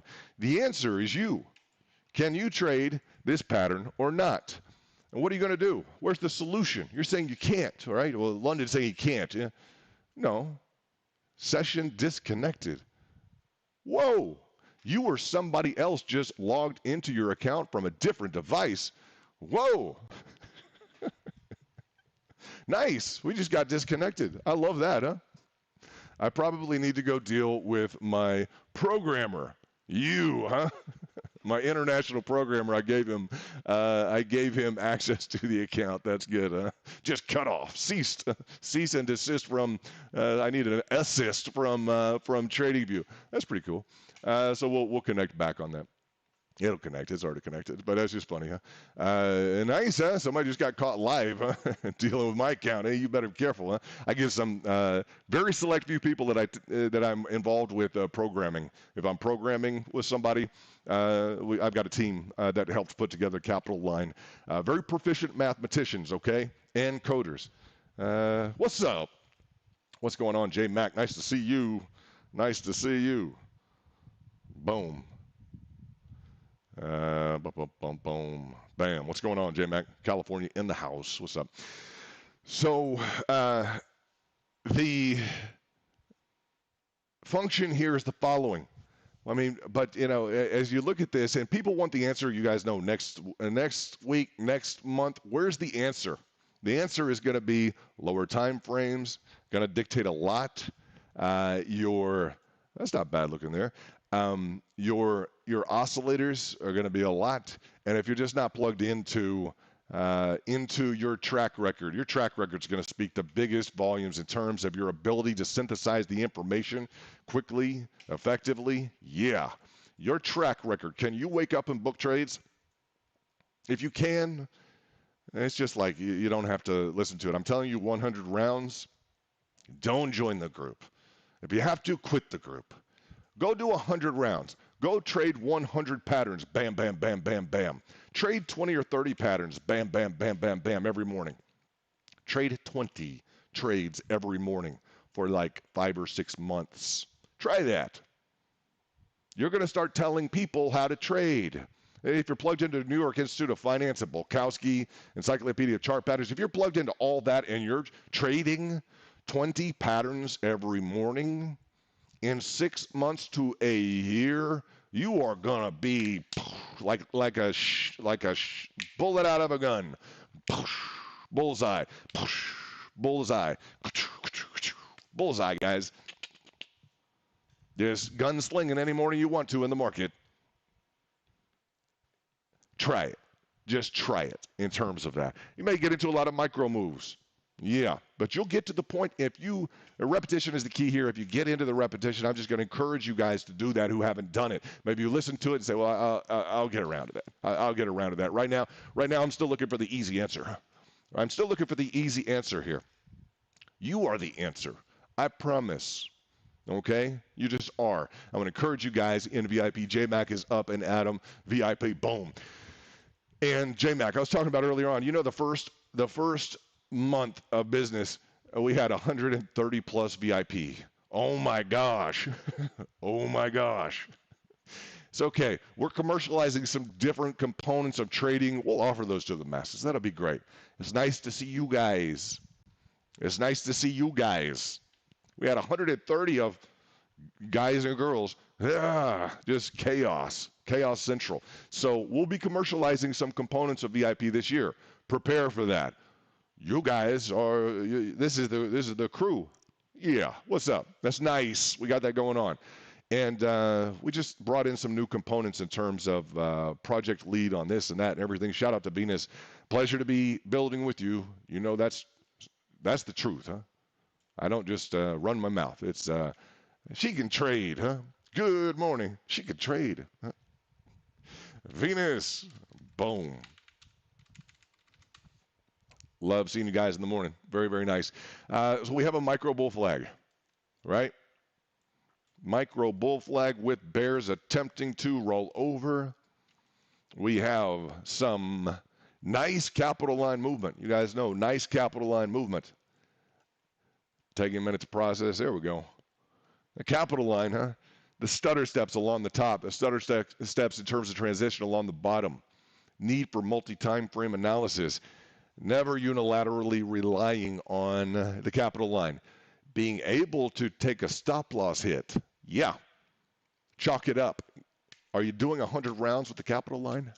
It'll take a while, depending on what time frame you're on. Okay? You got to figure in a loss percentage. Figure in a loss percentage and make the loss percentage big when you're on a new indicator. This is going to be equivalent with RSI and stochastics, but it's a nice derivative thereof of the volatility, which in this instance is buying and selling. That's it. It's buying and selling. It's the buyers and the sellers, how aggressive the buyers are, how aggressive the sellers are. That's it. It's not reinvent the wheel. It's not well, it's on the fringe. That indicator's on the fringe. It's outside of the norm of authority of no, it's not, guys. It's literal buying and selling. Literally, as shown from a standard deviation, it's just an absolute level of participation in the market away from a 20 moving average. The clearest picture you're going to see of it.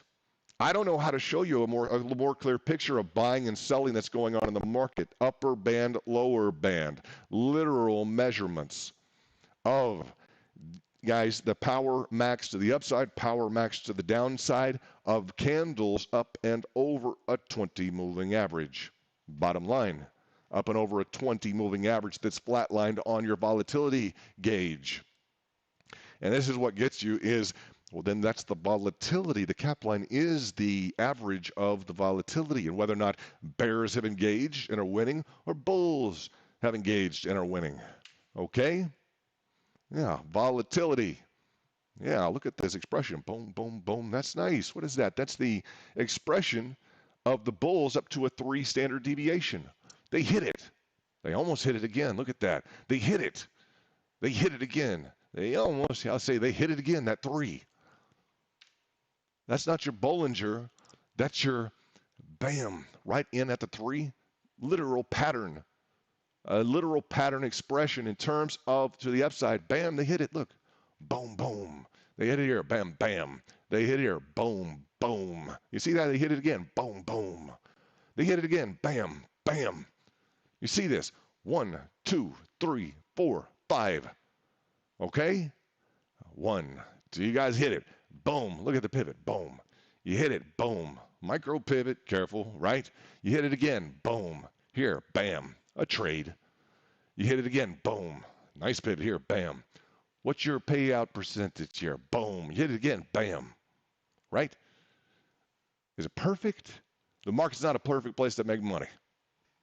The market is not a perfect place to make money. When you think you've found the perfect answer to make money, she is so good. The market's so good at just saying, ha, ha, ha, ha, ha. Found someone else. We found someone else. They think this is a perfect place to make money. Uh-huh. Well, how much of their money are they going to give us? Uh-huh. That's it, guys. That's it. Well, we found somebody who thinks this is a perfect place to make money. And the question out of the market is, great, great. How much money are they going to give us? That's it, guys. That's it. That's it. So when you assess volatility hits here,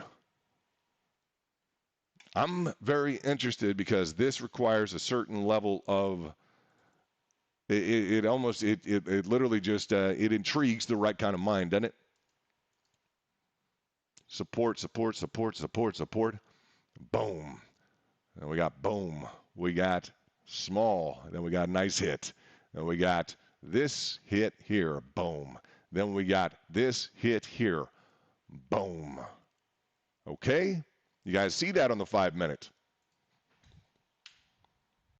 You're going to have a well-studied level of volatility, participant level of volatility normalized around a 20 moving average on this volatility.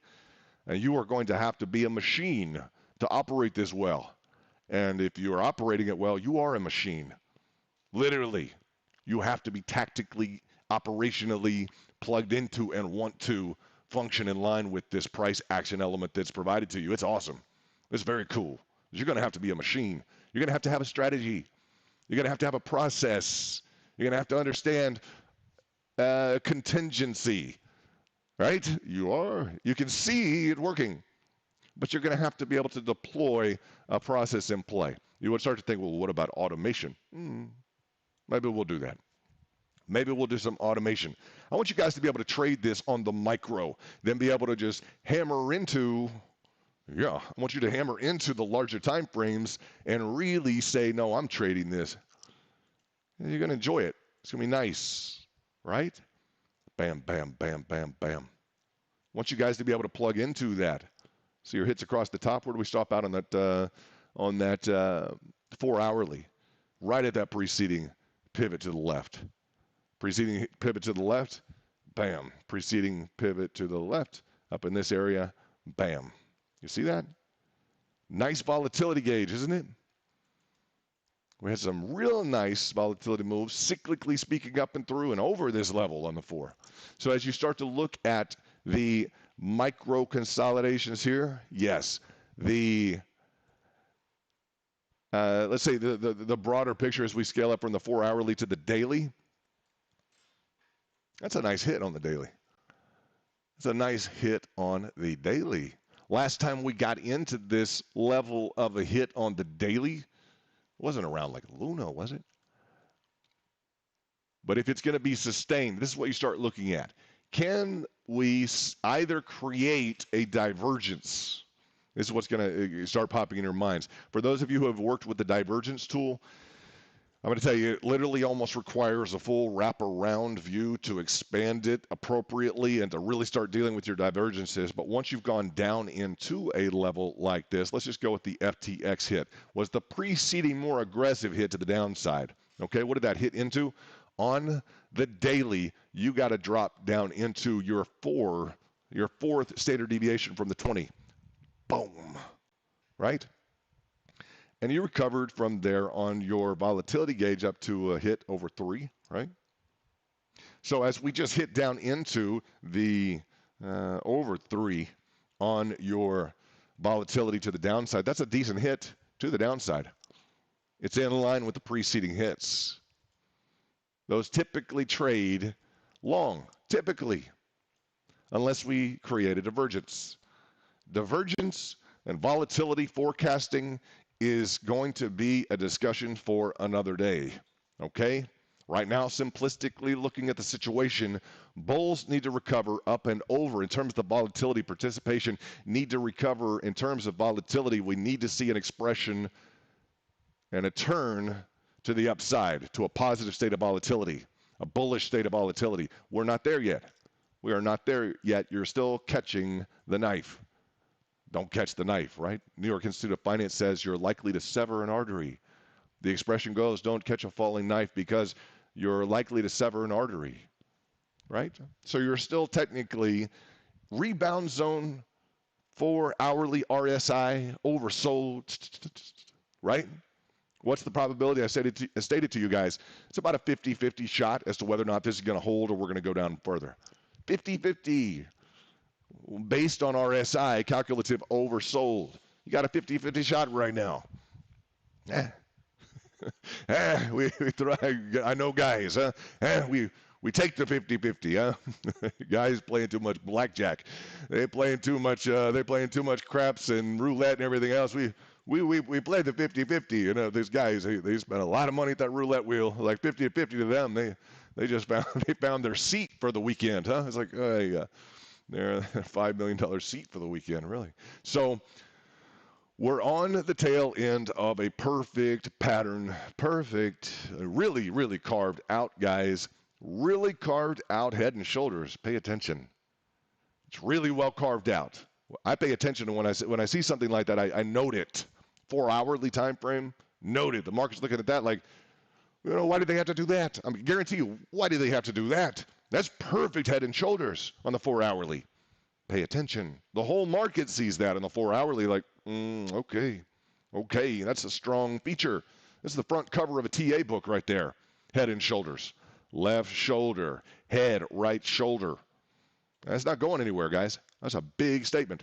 It just is. Now, in spite of how perfectly it looks, the next assessment is a return to the preceding level of support to the neckline. That's the assessment that's ongoing. How do we make that assessment? Volume, momentum, and chipping away at the lower time frames. That, to me, is kind of like a flare. A little bit of a, whoa, something's going on. It is. Can it trade to the upside? Yes. If you trade a lot, you look at that pattern and you're like, okay, hold on. That's something. Yeah, that's a very well-constructed, perfect pattern, which could have implications. We traded a lot. Could have implications beyond the specific pattern noted here. Just could. We've seen these be reactive for not just the pattern, let's say that pattern increment, that micro pattern increment. We've seen it set off a cascade and domino effect and just a Niagara Fall. Wow, okay. And we'll point back to it and say, do you remember that perfect head and shoulders that we saw? Do you remember that perfect head and shoulders we saw? And then the whole thing crumbled. Now, we have examples like that in the past. Please listen. We have examples like that in the past. I mean, but you guys remember because it was a perfect head and shoulders. I mean, it was micro, it was small, but it was perfectly laid out. We have the Niagara Fall moment on a few other incidences precedingly. People who trade a lot know for a fact. Yes, they know, guys. People who trade a lot know. I remember a few situations on Bitcoin or otherwise. We had a perfect head and shoulders. And man, that was like Niagara Falls, huh? And what happens? But let's go through the process. Let's get through this. Return to the neckline is the number one thing. We get through this, and this is how we trade it, right? But we say, okay, the return to the neckline is the number one thing, right? We got to assess this. We try and divorce ourselves of all that past Niagara Falls, just boom, right to the downside. Let's get in. And this is what makes us who we are, VIP guys. And the ones who have been VIP for long enough, you're like, no, London's right. Some of these have just literally ignited a Niagara Falls. A few here and there have worked around and given some credence to. And what I like is this. What I like is that we're in a 72% pattern to the upside. Bam. I like this. And it's a nice week for me because we are getting in. I'm getting in materials from Bulkowski. Hey, right? That's nice. From himself, from Bulkowski. Guys, from Bulkowski. You know Bulkowski. The author of this book. Yeah. Cool book. I mean, like, just awesome stuff, guys. Awesome stuff. Love this book. Let's see. What we're looking at is getting in his books. He says, I'm going to clean off my shelf. I'm going to send you some books and all this different stuff. Like from Bulkowski, that's so cool, huh? And probably it's good he doesn't autograph them because I'd show it all the time. You guys know that. Look at my book. It's autographed. My baseball is autographed by Mickey Mantle. The equivalent, trading. So it's good to get that book in because it really, for us as a group, it challenges, well, this is just a bullish pattern, man. This is one of the most bullish patterns, right? And so we have, for me, it's a nice moment. I appreciate it very much because we have a perfectly constructed potential Niagara Falls. I like this stuff. You guys like technicals. We like technicals. So while we are appreciating that 72% from Bulkowski, going to break this level of resistance at some point. 72% of the time. 28% of the time, be prepared. Be prepared. Flush out. Boom. Yeah, we are. No problem. So it's a nice moment for me to have this clear distinction in terms of this reversal signal to the downside that is so prominently displayed and clearly displayed you couldn't ignore it, guys. You just can't. That's a advertisement in front of the NASDAQ, right? Billboard in front of the NASDAQ. Whoa, look at that. Everyone who's trading Bitcoin, whoa, look at that. It's like your advertisement on top in front of the NASDAQ, right? Like, ooh, look at that. That's and half the guys are saying, hey, dude, you know what that means? That means it's going down, right? So, and then there's another group will say, yeah, but, there is a possibility for a return here. Well, it's a micro move. Yeah, but a micro move can set off a Niagara Falls. So it's a nice technical way to start the week for us amidst a CPI report. Boom, boom, boom, boom. Yeah. Amidst a CPI report, let's roll with it. Let's roll with it. Yeah. This is why we trade. These are the dynamics that we like. Well, 72% chance we're going to go up. Look at their clear reversal here. That's the struggle, bull and bear. That's the setup that we have going into CPI. What's up? Yeah, we got we could Niagara Falls you. Yeah, but you got a 72% chance of going to the upside. Yeah, get the gut for it, right? In terms of trading, that's what she does. That's what we love to do. The answer: we dig into the lower time frames, right? Yes, we dig into the lower time frames. Good stuff, isn't it? It's a good way to start the week on CPI. We appreciate that very, very much. Very much. Niagara Falls, man, come on. You guys remember the last one of these? pursed up right at the level of support and just ate everybody's lunch. And for the record, I did put out a relatively, initially just kind of a, kind of heads up. We'll trade you the upside. We traded that inverse head and shoulders here with the left shoulder, the head, the right shoulder, up to the 50% mark. You guys know, just a review, up to that 50% of the amplitude here of that neckline, bam, bam, completion. Didn't fail completely. We stopped out at a preceding flat top, preceding pivot to the left, flat top resistance, okay? So if I rewind here, we should be able to bring up the, let's see if I can get back on with the, there we go.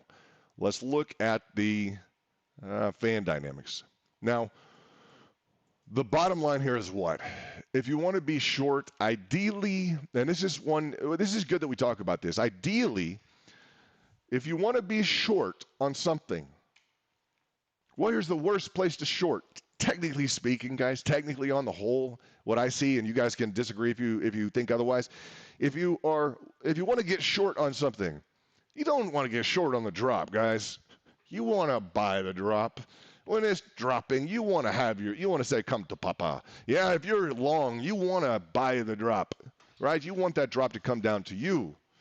If you're shorting while you're heading down, when you are shorting while you're heading down, even on the big moves, guys, even on some of these big moves, just catastrophic, big-time money loss. Look at this.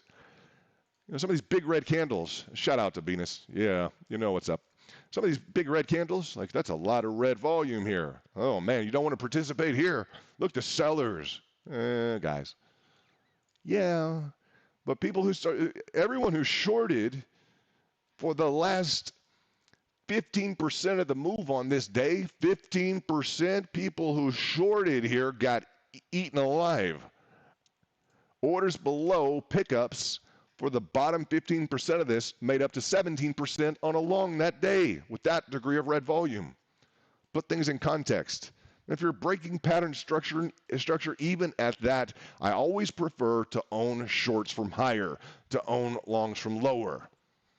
Pattern breakout trading can be difficult. You guys know this. You know this. Catch your short from higher. Catch your long from lower. To the extent that you can, right? Bit of a, what would we call this, guys? What would we call this here? Doji. What would we call half of it? What would we call half of it? We would call like an inverted hammer. Yeah. Inverted hammer, right? Or if we just have this part, it would be a regular hammer. So you can hammer it up with the candle details if you want to. The word on the street is that most of that was just created to bull flag failing. Most of that was created as kind of a sales pitch employ, right? Most of that was created as a sales pitch employ. Let's just dig in. I don't want to necessarily trade live. Not necessarily with new indicators and otherwise. Unless we're really scheduled in over to the 15 monitors, and I'll say this caveat. When we're really scheduled in with the 15 monitors, multi-time frame, everything, and stabilized in terms of that function, video, etc., we will be cranking through it, guys. Just technical setup we got a lot of technical setup here. I know it doesn't look like much, but as you see the entirety of this, we're relatively new into headquarters. And we just have a lot, and someone else logged into my system. For instance, in the back, we lost 15 monitors, so I have to go back and click through every one. It is what it is, and so that is what it is. That happens. So technically speaking, I have to figure out who logged into my system. I just need to go over there and click, but we need all this technically rounded out, which we will definitely get that rounded out. Now, in terms of let's go through the structuring here. Some tactics in play, right? Some wedge tactics. We have this notion, I'm going to say probably on an expanded feature. Yeah, we have, and this is a good reminder of something here. What can beat an ascending wedge? We go through this all the time, right? What can beat an ascending wedge in the market? What can beat an ascending wedge? A fan dynamic to the upside, okay? Fan dynamics are from where? New York Institute of Finance, okay? So a fan can beat a bearish rising wedge. You know that. What can beat a descending wedge? A fan. dynamic reversal to the downside. Who covers this? Murphy, without a doubt.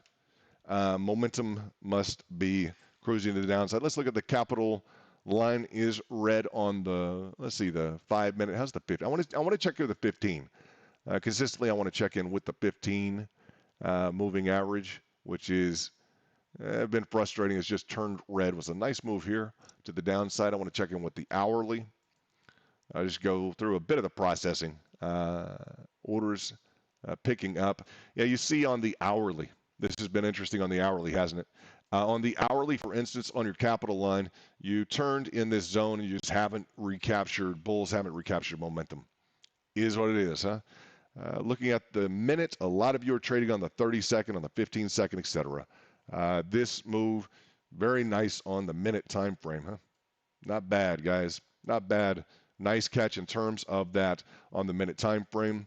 And bulls just haven't, for instance, on the minute time frame, have not really recaptured and gone blue yet. We have the red, the white, and we need the blue. Boom. So that's been a nice move on your minute, on your capital line. I lose people when I go to the minute and the 15-second, guys. I just do. 30-second, 15-second, 5-second, 1 second. I just lose people. People immediately turn off, tune out. That's it. So if you're not there, look at your daily, look at your 4-hourly, look at your hourly, look at your 15-minute, your 5-minute. There are a lot of swing trades in this zone on your, there we go, let's look at this. There are a lot of swing trades in this zone as you see a capital line here. Red, boom. Back blue, black, red, back to red, right? Back blue, struggling, back to red. That minute noted, that minute time frame has paid well. It's done well over this morning since the open. We will note such that the minute time frame has paid well. If it's too aggressive for you to talk about the minute time frame, don't worry about it. Relax, chill, work on your patterns. Work on reading and digesting the information, New York Institute of Finance, what the pros are looking at, and take a course with them if you want to. Take a course, online courses. They've got them a couple $100. Know what? Get your. Don't take anything you don't want to take, but that's an option that you could definitely look into. That's an exciting option that you could look into. So equivalent low attempt pick up in the market here. Instead of, because I don't want to push indicators at the 1 minute or the 30-second and have people just literally lights out and that's it. And when I talk about the 1 minute or the 30-second, traders disappear. And sometimes they never come back. So it just in terms of even into trading, they never get there. So it's kind of a touchy issue to bring up is really micro time frames. It just is. Okay? I try and stay general. I try and stay relatively in a position where it can be assimilated by people who are developing in the market. That's where we try to go. 1 minute, check your 1 minute if you're into that or your lower time frames, okay? This is London. Wanted to come to you guys for the market open. We got that done and went through some, I guess, a little bit of complication towards the end in terms of where some of these trades and where a lot of these answers will lie. Okay, a lot of these answers will lie in these lower time frames. Yes, I always tell you, Bitcoin's not going to make a huge move to the upside. Let me do this. Bitcoin in closing. Bitcoin's not going to make a huge move to the upside or a huge move to the downside without doing what first? Without going over the 20 moving average on the 5-minute time frame. It's not going to go and make a huge move up. It's not going to make a huge move to the downside without doing what? Without going under the 20 moving average on the 5-minute time frame.